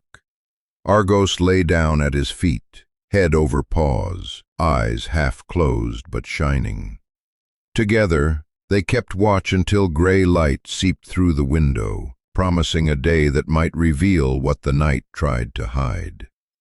First light bled across the treetops in thin bands of pewter. Rowan studied it through the window, jaw set. Night had proven the cabin was no longer sanctuary, just coordinates on a map someone else now possessed. Every instinct, forged in wildfire command lines, told him the same thing: pull out before the next flare-up. He moved through the single-room space with quiet urgency, gathering essentials. 2 wool blankets rolled tight with leather straps. A medical kit, iodine, gauze, cans of beans, a half bag of dried apples, water purifier tablets rattling in a tin. Each item clicked into the old army rucksack with practiced speed. On the cot, Lyanna stirred awake. Her eyes followed Rowan in wary silence, tiny fingers still woven into Argos's fur. The shepherd lay curved against her like a living barricade. Each time Rowan crossed in front of the hearth, Argos's head tracked him, ears flicking. Rowan crouched by the rucksack, checked the revolver, 1 pocket of ammunition, 12 rounds total, then slipped it into a side holster. Pack, then unfolded his thick shearling coat. "This will swallow you," he murmured, helping Lyanna sit.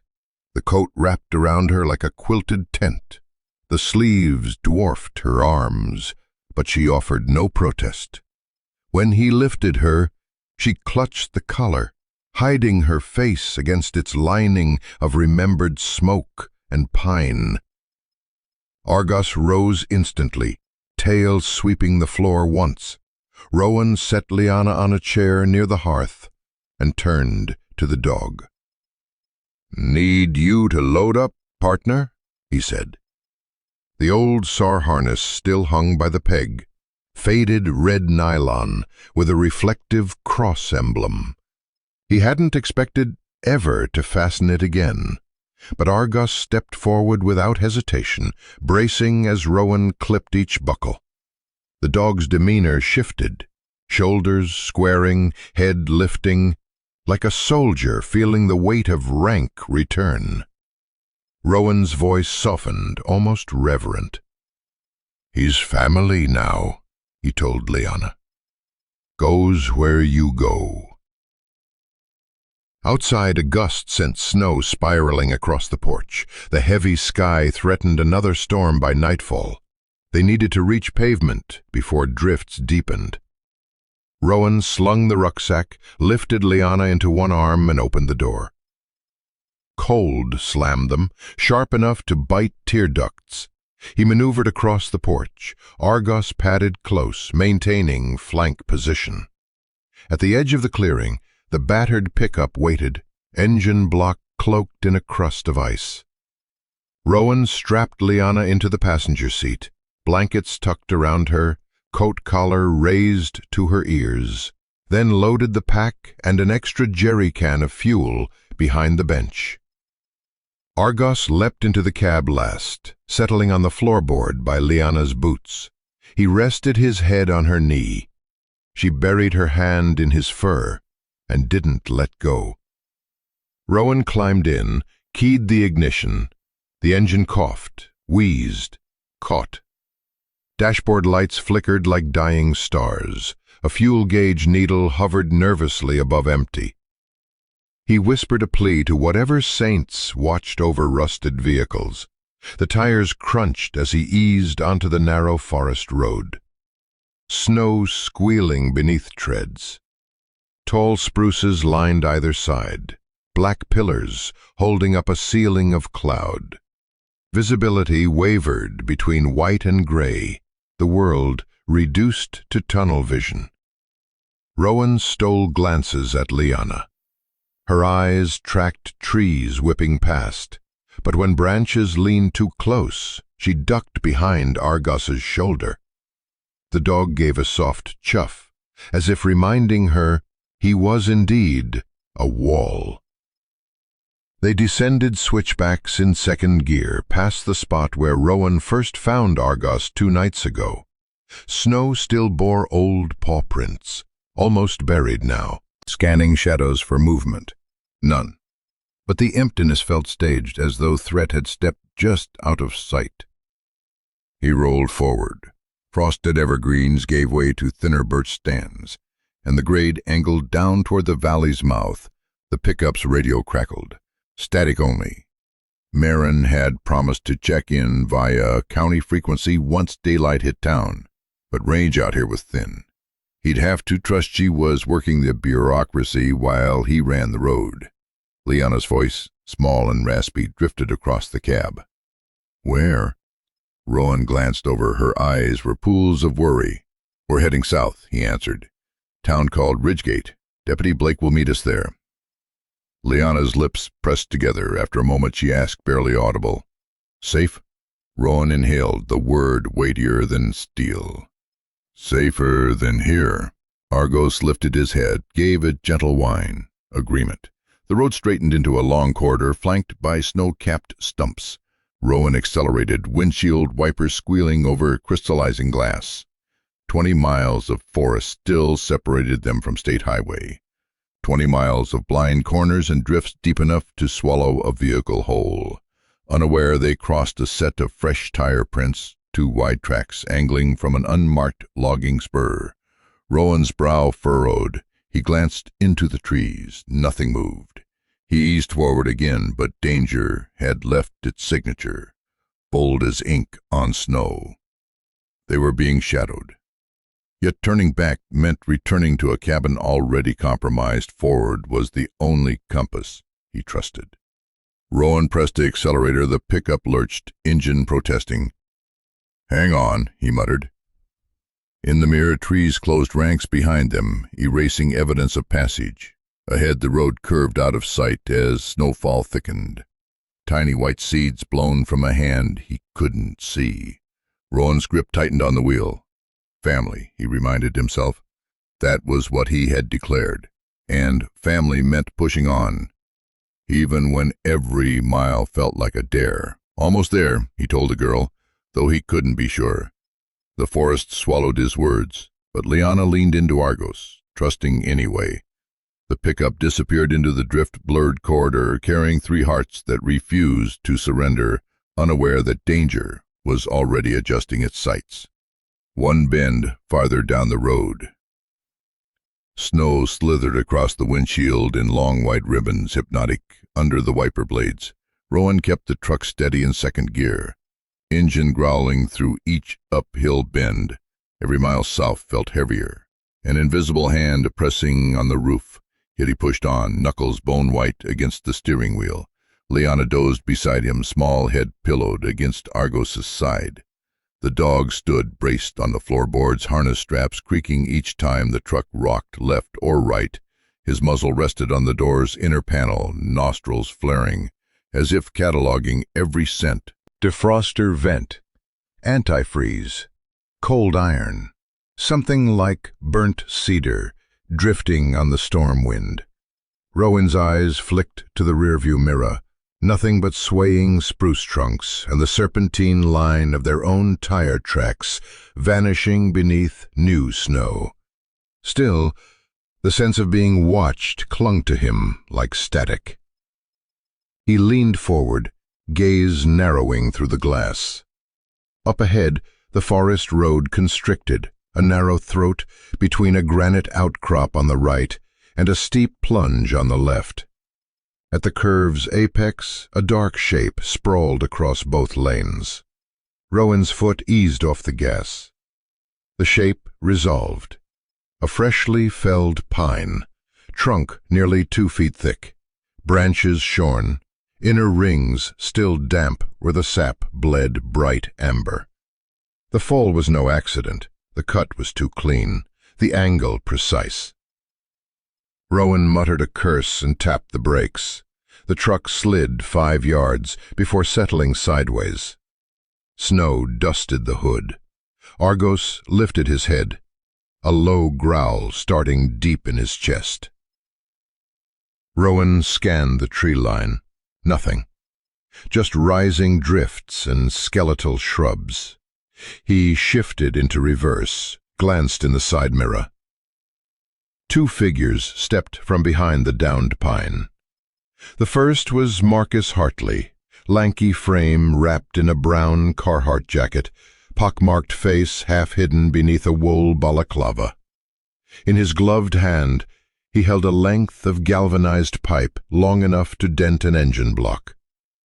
The second man was broader, shoulders filling a green parka, eyes hooded, jaw stubbled, swinging a coil of rope that slapped lightly against his thigh. Rowan's pulse hammered. He dropped the gear shift but kept his foot on the brake. The men approached in a V pattern, one flanking the driver's side, the other drifting toward the passenger door, boxing them in. Marcus raised his free hand, palm open in a gesture meant to look casual. "Easy," he called, voice muffled by the mask. Snowflakes danced between them. "No one gets hurt if you cooperate." Rowan's eyes darted to Liana. She was awake now, pupils blown wide with recognition. Her lips trembled. Argus's growl deepened into a thunderous rumble, hackles rising like quills. Rowan cracked the window 2 inches, cold air rushing in. "You cut that tree?" he asked, tone flat. Marcus's shrug looked practiced. "Road needed clearing. Do us a favor. Hand the kid through the window and you roll on home." Rowan's jaw clenched. "She stays." The bigger man spun the rope in a lazy circle, strands brushing snow at each rotation. "Wrong at—" Rowan's presence, with full voice. Terror stretched it into 2 syllables. "No. Oh," but it carried the weight of a scream. Marcus's eyes pinned on her. "See, even she knows she's coming with us." He took another step, boots crunching. Argos lunged against the passenger door with such force the truck rocked. His snarl tore through the cab, raw, primal, lip peeled, teeth glistening, saliva spattering the glass. Liana clutched his harness, knuckles bloodless. The bigger man halted mid-stride. "Easy, mutt," he muttered, rope faltering. Rowan lowered his voice to steel. "Tree comes off the road first, then we talk." Marcus laughed, a brittle bark. Talk time's over. He swung the pipe once, casual, letting the metal thrum. "Last chance, old man. Hand her over, and maybe we don't rearrange your ribs." Rowan's thumb curled over the revolver's hammer. "She's under my protection," he said. "Family." Marcus cocked his head. Snow clung to the fibers of his mask. "Family? You barely know her name. She's damaged goods." Bang! Rowan's fist met the horn, a blast of sound that shattered the stalemate. Argos erupted anew, pawing at the window. Marcus flinched a step back, pipe raised defensive. Rowan seized the moment. Gears ground, tires spun, the truck fishtailed into reverse. Snow rooster-tailed behind as he accelerated backward down the narrow lane, engine roaring. Marcus shouted something lost in wind. The bigger man lunged, rope whipping like a serpent. but missed the mirror by inches. Rowan's heart pounded, hands tight on the wheel, as he guided the truck along curving ruts carved minutes ago. Branches scraped the sides like fingernails. 40 yards gained, 50. Then he slammed brakes, throwing them forward against seatbelts.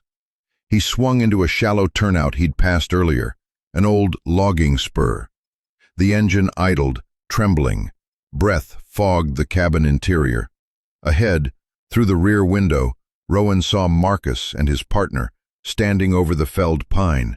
They were conferring, gesturing angrily, silhouettes jerking against the snowfall.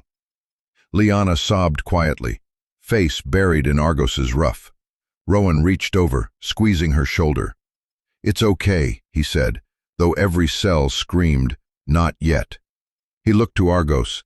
The dog's eyes burned amber in the half-light, gaze fixed on the men up road, body coiled like a spring. Decision time. Forward meant ramming a log and 2 armed men. Reverse meant deeper wilderness, unknown turns, maybe dead ends. A third option kindled. The service trail on the map. Old, overgrown, but it cut southwest toward a Ranger firebreak. Ambush that waited in shadowed bends beyond. Behind them, Marcus hurled curses into the storm, pipe glinting under pewter sky, vow echoing off silent trunks. "You can't run forever." But Rowan didn't plan to run forever. Only far enough to fight on his own terms.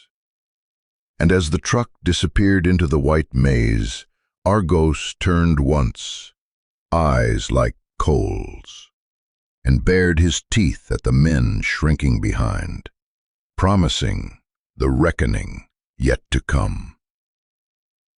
Snow swallowed the service spur almost at once, an unplowed ribbon tunneling through pines so tight their branches scraped the truck on both sides. Rowan kept the wheel steady, headlights strobing trunks into ghostly pillars. Behind him, Marcus's curses faded, but dread clung like frost to glass. Liana, wrapped in Rowan's shearling, had wedged herself beneath the dash, one hand locked on Argos's harness. The shepherd crouched above her, shoulders braced, hackles ridged from nape to tail. Every few seconds he rumbled, a sound low enough to vibrate the metal floor. The road dipped, curved, climbed again. Twice Rowan's tires spun over ice, fishtailing toward a ditch before he wrestled traction back. He searched for the firebreak turnoff he'd memorized from battered topo maps. An old bulldozed track, southeast, wide enough to outflank the main roadblock. Half a mile in, the trees parted around a clearing, scabbed with felled stumps.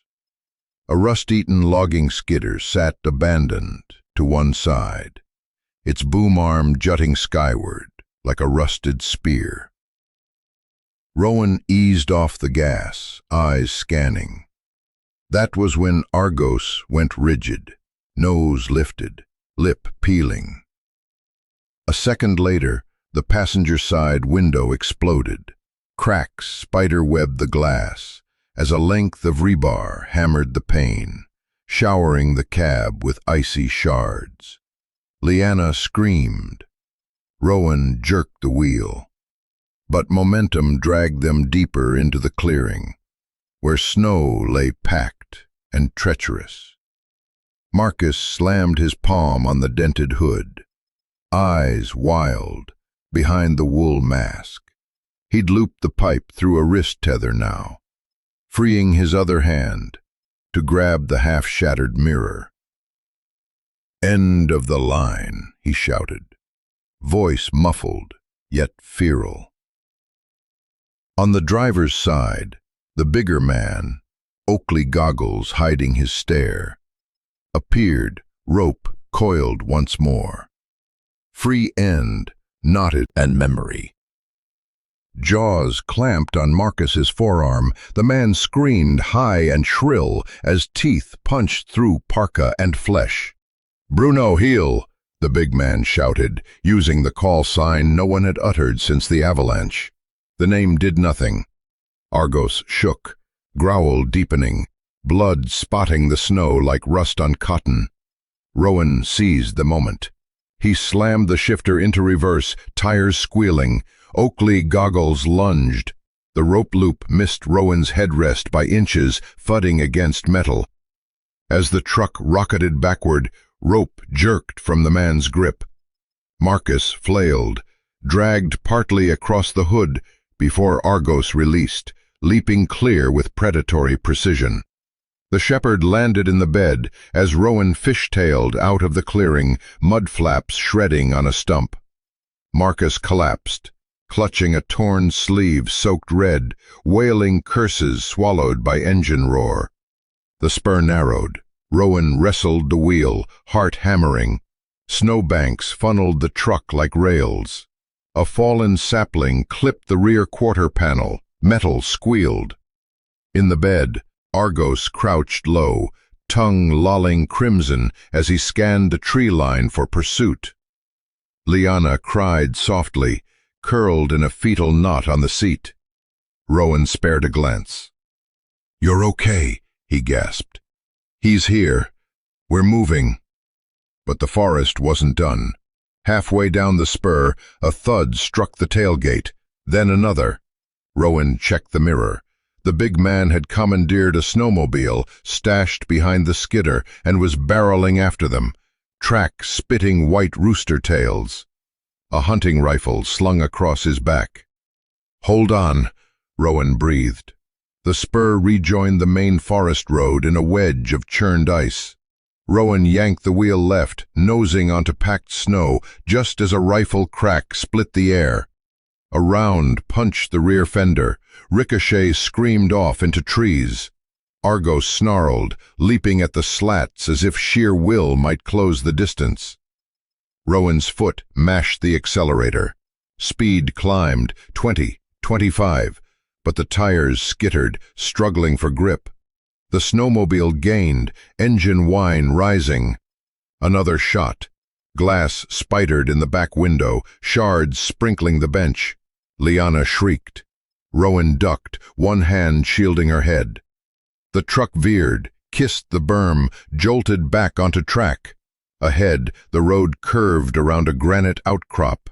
Beyond that lay the steep descent to Blackwater Creek, a switchback series Rowan had driven only once in daylight. No choice. He aimed for the bend. Snowmobile's engine screamed as the rider lifted the rifle for a third shot. Argos moved first. The shepherd vaulted the tailgate, paws hitting snow as the truck hit the curve. He disappeared beneath the blizzard swirl. Rowan's breath branches. Rowan fishtailed through the switchback, glimpsing the wreckage and mirror, a tangle of steel and limbs.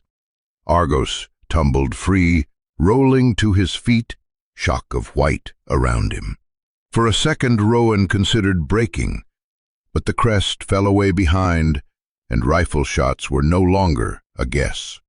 With a howl of grief and gratitude, he gunned the engine downstream. The truck bucked, skidded, straightened.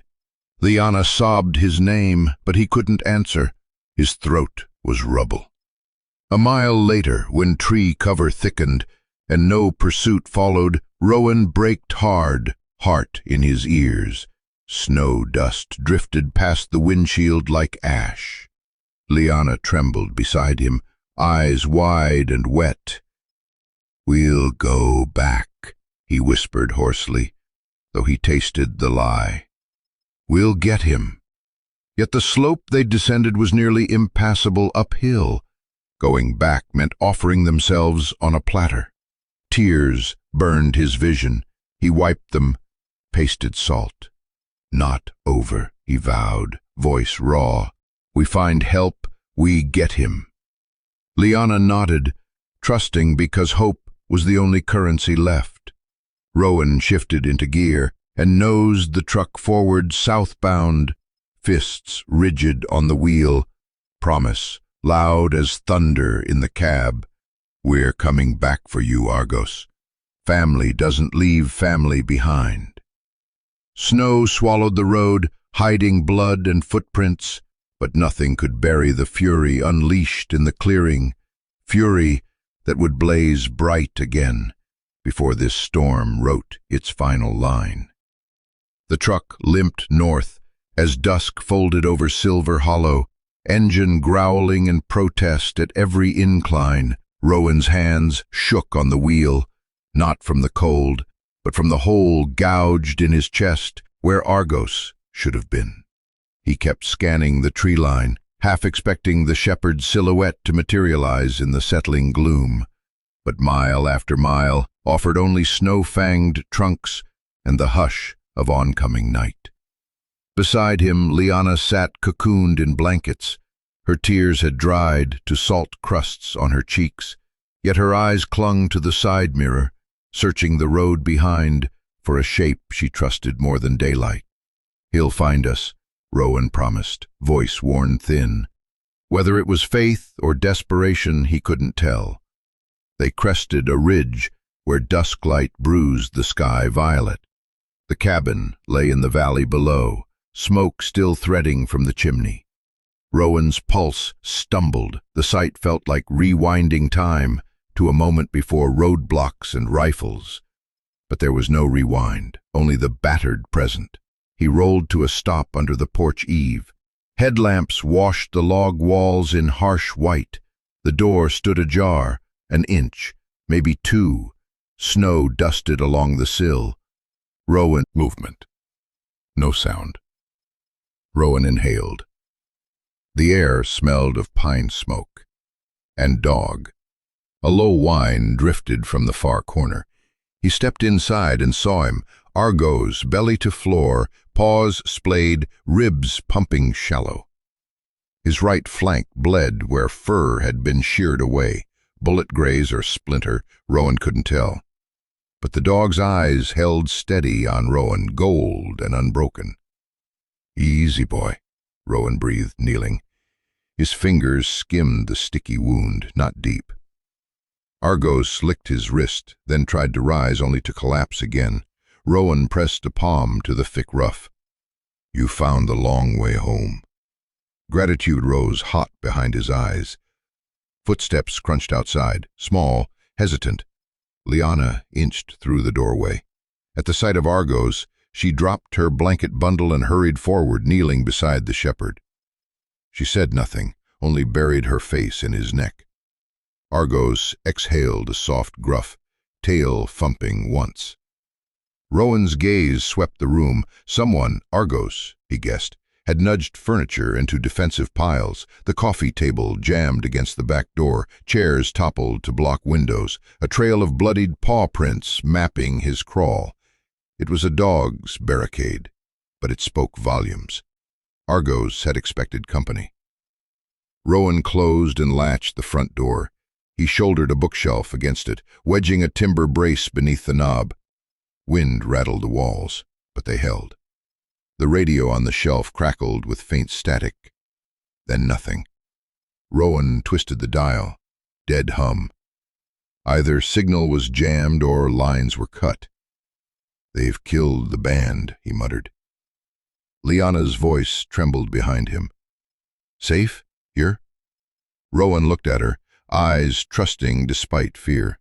He forced steadiness into his reply. "We hold until morning." The words tasted like flint and fire. He prayed they were enough. He fetched the medical kit, cleaning Argos' wound with iodine.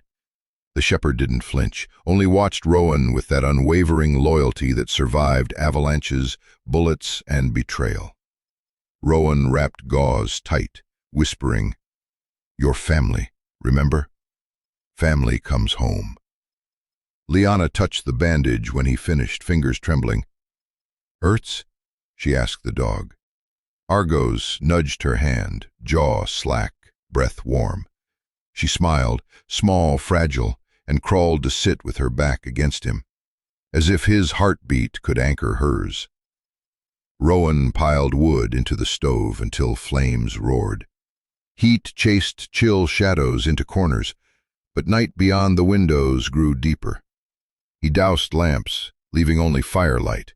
Brightness invited bullets. He rummaged for supplies, 2 lantern batteries, the last of the jerky, a clipped map Marin had marked with patrol routes. If help arrived, "Them come," he muttered. He dragged the rocker to the threshold, seating himself where he could see door and window and the small forms huddled by the hearth. Argos raised his head, then laid it across the entry rug. Body sprawled across the width like a living barricade, sentinel. Liana curled against his ribs, eyelids drooping. Rowan saw exhaustion pull her under, yet her fingers never left the dog's fur. In sleep, she whispered a single word, maybe his name, maybe Argos's, then fell silent. Outside, snow thickened, tapping against glass like fingernails. The forest, too, seemed to crouch, waiting. Rowan exhaled slow. He could almost feel the cabin breathe with him, each log and nail remembering what it was built for, to stand when the night pressed hard. He rested the revolver across his lap, eyes heavy but unblinking. Argos's tail swept once, as if to say, "I'm awake too." Together they kept vigil, man, dog, and child, bound by a promise louder than any knock, brighter than any flame. Morning will come, and when it does, we will still be here. Dawn crept into the hollow like an exhausted soldier, bruised, reluctant. Rowan hadn't slept. Every crack of timber, every gust of wind twisted into imagined footsteps. Argos lay across the threshold, bandaged and unmoving except for the shallow rise and fall of breath. Beside him, Liana clung to his fur as if letting go would wake a nightmare. Rowan sat by the window, revolver across his lap, coffee like tar cooling in his hands. The radios were still dead, roads buried. Help felt mythic. Then came a sound, not snow, not wind, but the low hum of an engine. Argos lifted his head. Rowan froze, scanning the trees. A single headlight bobbed through the white, slow, deliberate. He grabbed the Ruger and stepped onto the porch, every breath fogging. The snowmobile sputtered to a stop. A tall figure climbed off. "Marin," he exhaled. She stumbled up the steps, face wind-burned, one sleeve dark with dried blood. "GPS died, road markers gone. I followed your tracks and prayed." "You're hurt." "Tree branch. Cabin better be warmer than out there." "Barely, but we're still breathing." Inside, Marin paused at the hearth. Her eyes found Liana sleeping, then Argos rising to block her path. She crouched, speaking softly. "Good boy.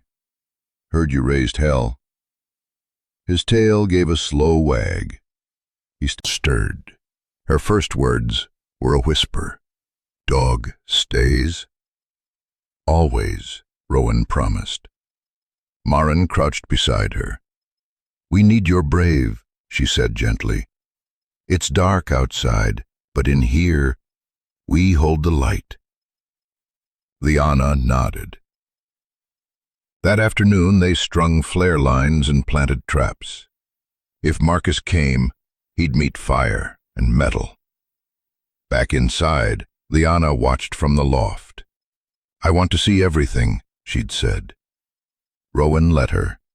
above gave her control. Argos paced below. The hours crawled. Rowan cleaned his bowie knife. Maren cleaned her beretta. The wind battered the walls, but inside the hearth burned steady. Dusk bled into night. At midnight, the bell over the door gave a sharp jangle. Not wind, movement. Rowan killed the lantern. Maren moved to the window. Down the slope, headlights appeared, old halogens flickering through the snow. "South approach," she whispered. They crouched. A battered blue F-150 rolled into the clearing. Chains clanked on the tires. The truck stopped just outside flare range. Marcus climbed out first, shotgun in hand, sling around his torn arm.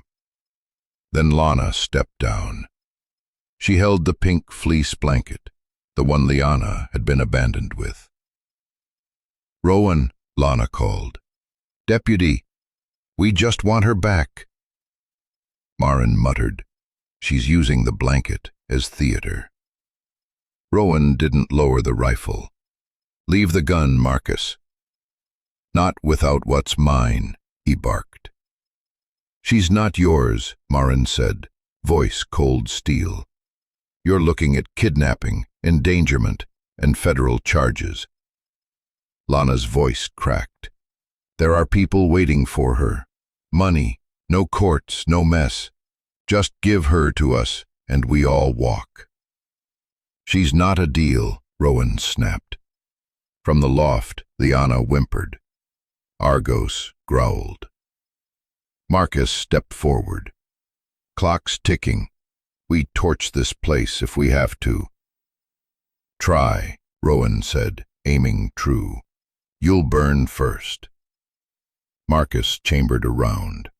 Rowan fired, not at him but inches above, blowing bark from a pine. Marcus stumbled. "You'll regret that."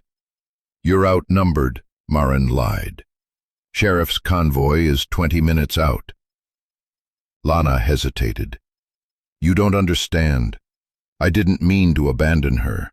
I thought, if she just vanished, it would be easier than what they wanted to do." "She's not a ghost to erase," Maren said. "She's a child." Marcus raised the shotgun again. "Next one's your leg," Rowan warned. A beat passed, clearing. 3 vehicles cutting lines through the snow. Paramedics spilled into the cabin, tending Argos, checking Liana. The dog had reopened his wound. The girl hadn't cried once. On the porch, Reeves signed the emergency guardianship. Maren passed Rowan the stamped copy. "It's provisional," she said, "but it's real." Inside, Liana stood between them both, her voice soft but sure. "My name is Liana Grace Hale." Rowan's breath caught. She turned to the dog. "And he's Argos Brave Hale." The shepherd huffed like he agreed. Sunlight spilled across the porch, across 3 figures and 1 dog. And finally, Rowan whispered the word none of them had dared say until now. Home. Snow glinted under a bone-white moon as the blue pickup barreled into the clearing, engine howling like it knew it was too late. Its headlights sliced through the dark, sweeping past the tripline flares Rowan had rigged. One snapped, but the fuse fizzled. No warning, just light and danger. Rowan was already at the window, rifle steady on the hood. Maren crouched at the doorframe, beretta drawn. Argos stood firm between them and the loft where Liana clung to the ladder, refusing to hide. The pickup screeched to a stop. Marcus leapt out, shotgun raised. A filthy bandage dangled from his arm like a flag no one would salute. Lana followed, clutching a stained pink blanket, her boots slipping in the snow. "Hold your fire," she cried. "She's my child." Maren's voice sliced through the cold. dropped the blanket. "Marcus, gun on the ground." Marcus sneered, racking his shotgun. "You've got 3 rounds. I've got 5. He stepped forward. Then everything broke loose. Argos launched from the doorway like a streak of amber fire. He hit Marcus full force, jaws locking on the shotgun arm. The weapon cracked as it hit the ground. Marcus screamed, falling in a spray of snow. Rowan was right behind, rifle raised. Marin moved with him, covering Lana, who dropped to her knees sobbing. "Please, no more." Marcus thrashed, punching at Argos's ribs. Rowan couldn't get a clean shot. "Argos, out!" The dog obeyed instantly, blood on his muzzle. Marcus scrambled for a revolver. But Rowan's boot crushed his wrist, and the weapon skidded away. "Enough," Rowan growled. Marin cuffed Marcus fast. He cursed and spat snow. "You think you saved her?" he sneered. "There are others." "You're done," Marin snapped. "Hands behind your head." She yanked him face down. Rowan's rifle never wavered until her nod told mercy is warmth, not frostbite. Lana sobbed, holding something from the blanket, a stuffed fox, Lyanna's. "She was my baby," she whispered. Behind them, Lyanna stepped outside, eyes locked on the woman below. No fear, just the ache of a child forced to decide what to feel. Rowan stepped in front of her. Inside.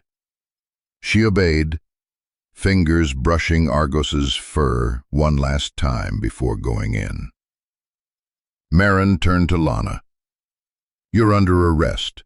Child endangerment, conspiracy to traffic a minor, assault on an officer." Keys were removed. Toe straps secured ankles. The past, bound and quiet, waited in the truck bed. Inside the cabin, firelight danced like it had earned the right to stay. Rowan knelt beside Argos, brushing snow and blood from his coat. "Good boy," he whispered. Marin entered holding the radio, static now filled with dispatch. "Convoy's 30 minutes out, signal's clear, it's done." Outside, silence took over, honest and earned. The fire snapped softly, almost reverent. Argos curled before it, a warm wall between danger and the loft. Rowan stood near the mantel, shoulders slumping as adrenaline faded. Upstairs, small hands gripped the railing. Lyanna stepped down slowly, flannel shirt to her knees, wooden fox in her arms. At the bottom, she placed the fox on the rug, then crossed to Argos, laying a hand on his fur. She looked up at Rowan. "I want to stay." 3 words. Clean. Solid. More powerful than any bullet. Rowan crouched to meet her. "You can. You're safe here." Marin joined them, kneeling too. "If you stay, we'll call some good people. Judges. Doctors. Maybe a new school. But the choice is yours." Lyanna shook her head. "No more cars, no more motels." Rowan reached out, palm open. She placed her hand in his. "Then no more," he said. "This is home first, papers later." She turned, picked up the wooden fox, and laid it beside Argos. "Guard," she said. The dog sniffed it, then rested his chin beside it. The sheriff's convoy arrived in the soft light of dawn. 3 vehicles, steam rising, quiet boots on snow, no sirens, just arrival. Inside, The warmth startled them. The child between Rowan and Marin sat tall, guarded only by trust. Sheriff Reeves took it all in. Tripwire twitched. "That'll do." He signed the emergency guardianship order himself. Later, on the porch, Marin handed Rowan the stamped forms. "It's provisional, but it's real." Liana joined them, placing her palm in Rowan's. "My name," she said carefully, "is Liana Grace Hale." Rowan's eyes burned. She turned to Argos, hugging him tight. "And this is Argos Brave Hale." The shepherd thumped his tail like he understood. Sunlight crested the trees, spilling across the porch. Inside, the wooden fox caught it first, then the man, then the dog, then the child who had chosen to stay, and the cabin, no longer just shelter, breathed in peace and whispered back, "Home." The cabin felt different now, not because the barricades were gone. They'd been stacked neatly in the woodshed days ago, and not because the radios finally worked, or the snow had stopped threatening the world outside. It was something quieter, as if the house had exhaled and remembered how to be a home. Rowan sat at the heavy wooden table, sunlight pooling across the grain like a warm secret. In front of him, a creased brown envelope. Its contents were few, but weighted like stone. Mara stood nearby, reading Foster to Adopt policy from her tablet, her voice calm but firm. "Judge Mendez wants history, proof she wasn't placed here by accident." Without a word, Rowan slid the envelope across the table. Inside were 4 things. The first, Liana's old brace, battered, bent, still smudged with a fleck of dried blood. "Her body grew around pain," he murmured, "but it never should have had to." Mara turned it in her hands, silent. The second, a wool sock, found half buried near the camp. It still smelled faintly of pine and smoke. Her left foot, the one that blistered worst, I think they left her barefoot. Next, 5 photos, grainy, distant. One of Liana on a swing, another behind glass. The last showed her in snow, trailing the woman they now knew as Lana. "She was watched," Mara whispered, "followed. This wasn't neglect. It was deliberate." Rowan nodded. "I almost burned them, but evidence endures." Last, a note typed on an old machine, the E missing in every instance. She was never meant to live. Mara read it twice. Her face hardened. "This makes it criminal and dangerous." From the loft, Liana's laughter floated down. Reading aloud to Argos, mispronouncing half the words, then correcting herself. "She doesn't need to know all of it," Rowan said. "Just that she was worth saving." Mara reached for the manila folder marked Pre-Adoptive Petition for Emergency Guardianship. She placed a pen between them. "Then let's write it down." True started calling herself Hale 2 days ago. Not because anyone told her to, but because she believed it. Rowan wrote it slowly, Liana Grace Hale. He underlined it once. A name written not just in ink, but in firelight, in winter silence, in survival. When he looked up, Mara was smiling. "I'll overnight it to Mendez," she said, sliding the file into her bag. "Unofficially, she's yours." As she turned, Rowan called, "Marin?" She stopped. He tapped the photos. "They wanted her erased." "And you named her," she said. "That's how we fight back." Argos barked once, then turned toward the loft. A moment later, Liana appeared. Sleep rumpled, one sock inside out, clutching the fox. "You writing my name?" she asked softly. Rowan opened his arms. She stepped into them without hesitation. "Your real name," he whispered. "And this time, no one's crossing it out." They left before sunrise. Missoula was a 3-hour drive. The sky was still dark over the trees, the cabin tucked in behind them like a sleeping memory. Argos rode in the back, chin resting on the quilt Liana had insisted he bring. She cradled the fox in her lap. Rowan checked the mirror often, not because he had to, just to make sure this wasn't a dream. Snow lined the shoulders of the road. Elk watched them pass. The world was quiet, but not lonely. At the pediatric clinic, the building stood pale and modern against the snow. Inside, it smelled like lemon cleaner and vanilla soap. A small Christmas tree blinked in the corner, stubbornly festive. The nurse blinked at their arrival. Appointment for Liana Hale? Rowan nodded. The name sounded solid now, like it belonged. They were called in quickly. The exam room was painted in mountain blues and watercolor bears. Argos settled near the wall like he'd been trained to be there. Dr. Eleanor Kent, soft-spoken, slight limp, kind eyes, entered with a clipboard. "Well," she said, crouching to Liana's level, "looks like you've been through quite a story." Liana didn't reply. She was watching Argos. Rowan sat beside her and opened his hand.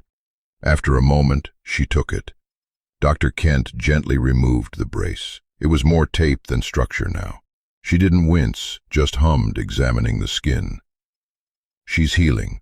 No deep joint damage, but she'll need a fitted AFO brace." She glanced at Rowan. "If I had to guess, someone carried her through the worst of it." "She had help," Rowan said, glancing at Argos. The fitting took time. Molds, measurements, no rush. Then Dr. Kent asked, almost offhandedly, "And she's yours, Mr. Hale?" Rowan froze, just a second. Fleece-padded, blue. Liana's steps weren't perfect, but they weren't cautious anymore. At checkout, the nurse handed Rowan a receipt and smiled. "Congratulations." He blinked. "For what?" She nodded toward Liana, who had just handed her wooden fox to a younger boy in a cast. "For getting her here. Not everyone makes it." Our first one as unique was being examined to the scene. They drove home in silence. Argos rested his chin on the console. Liana slept beside him. The fox returned to her lap. The snow had softened by the time they pulled into Bitter Pines. Rowan didn't stop at the cabin.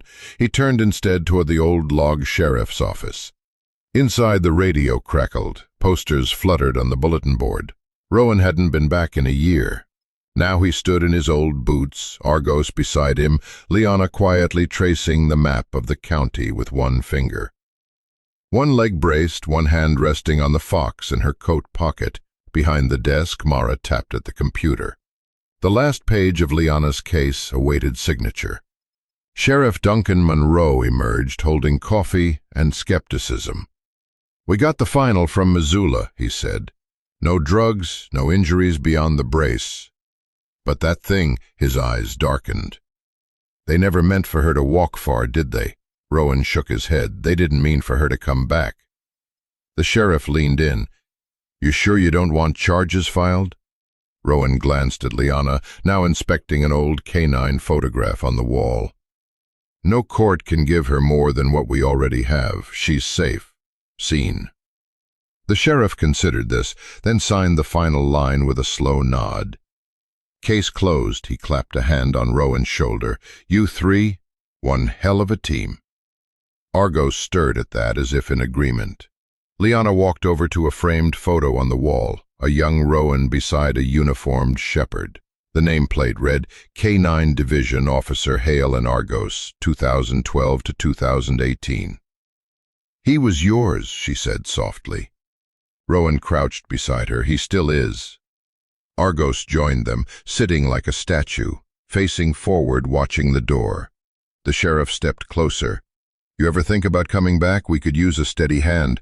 Looks like you've got your partner again."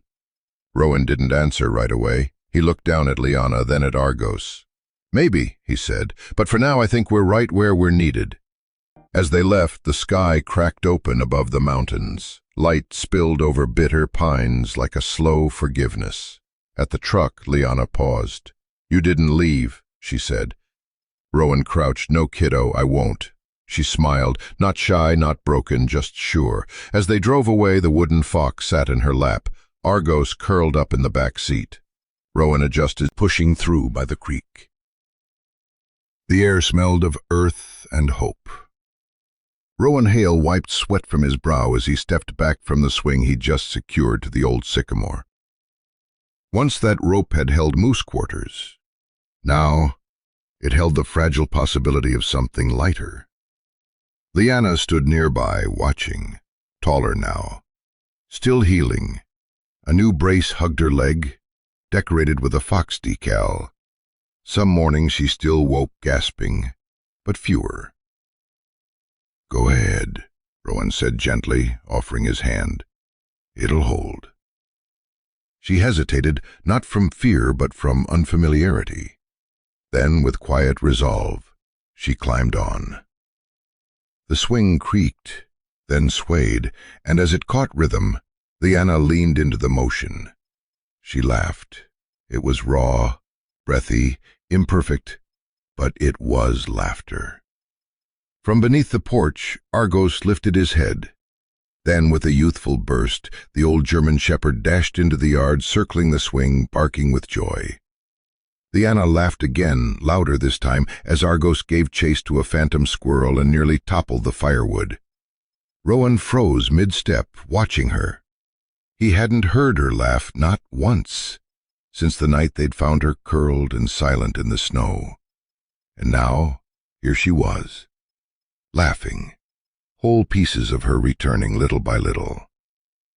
The screen door creaked. Mara stepped out, 2 mugs in hand. I added maple, she said. Don't get used to it. It's spring.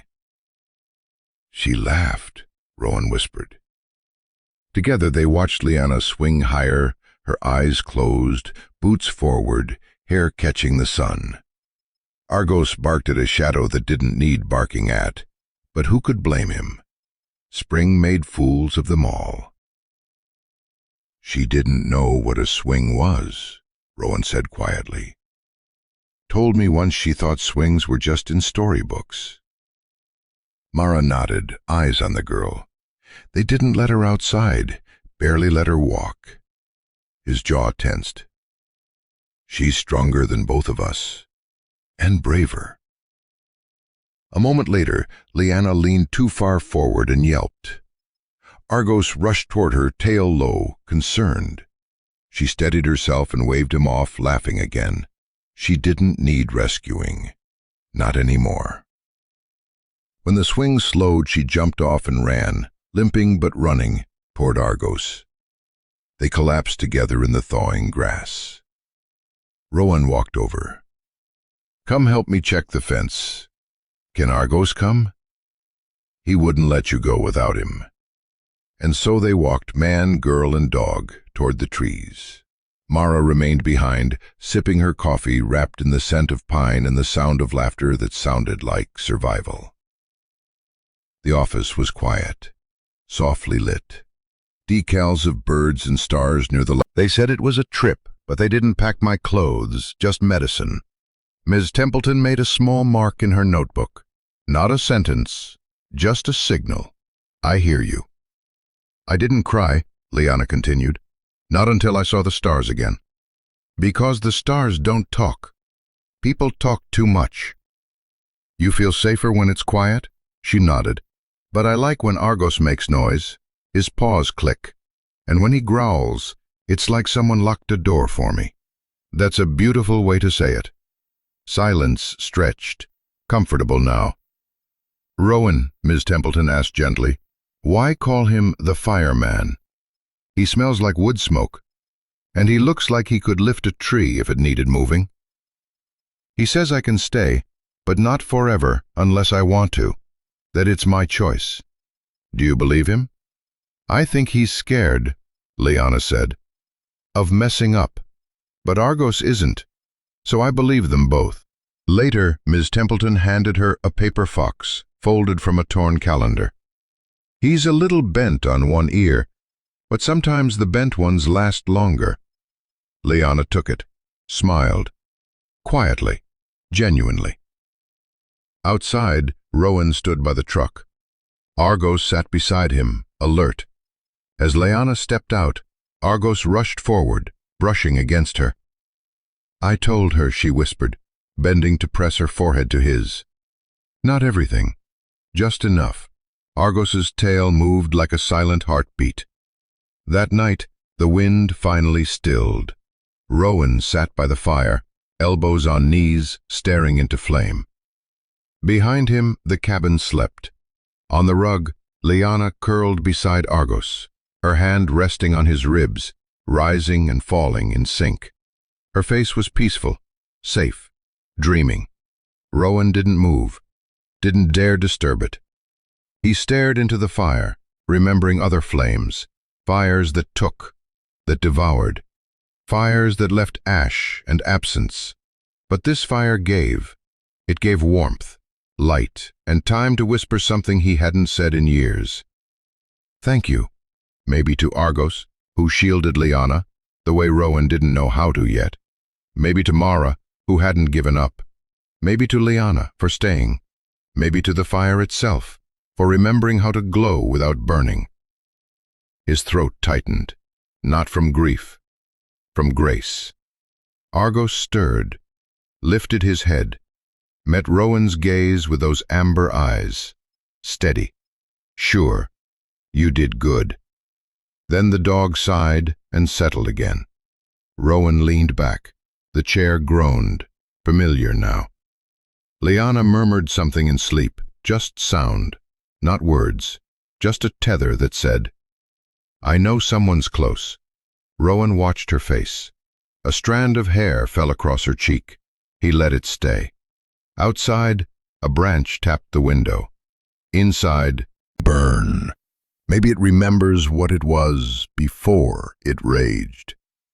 Argos rose, nudged his knee. Rowan smiled. "You're a damn miracle." The dog settled beside him, warm against his boot. Time passed. Then from the rug, "Fireman?" Without opening her eyes. "Right here, little fox," Rowan said. She smiled, small and sure, and drifted back to sleep. The fire glowed, the room breathed, and for the first time in a long, long time, Rowan Ward felt warm, not from heat, from home. Sometimes the quietest moments between a person and their dog speak the loudest. A head resting on your knee, a soft tail thump in the dark, eyes that say, "I'm here." German shepherds in particular seem to carry something ancient in them, a kind of loyalty that doesn't waver, a silent strength that holds you together when the world feels scattered. Stories like this remind us that love doesn't always need words. It needs presence, patience, a shared breath in the cold. These dogs don't just walk beside us. They wait with us, heal with us. And sometimes, they're the reason we believe again. If you have a dog, or hope to bring one into your life, and want to deepen that bond, there's a gentle little resource I've come across that you might appreciate.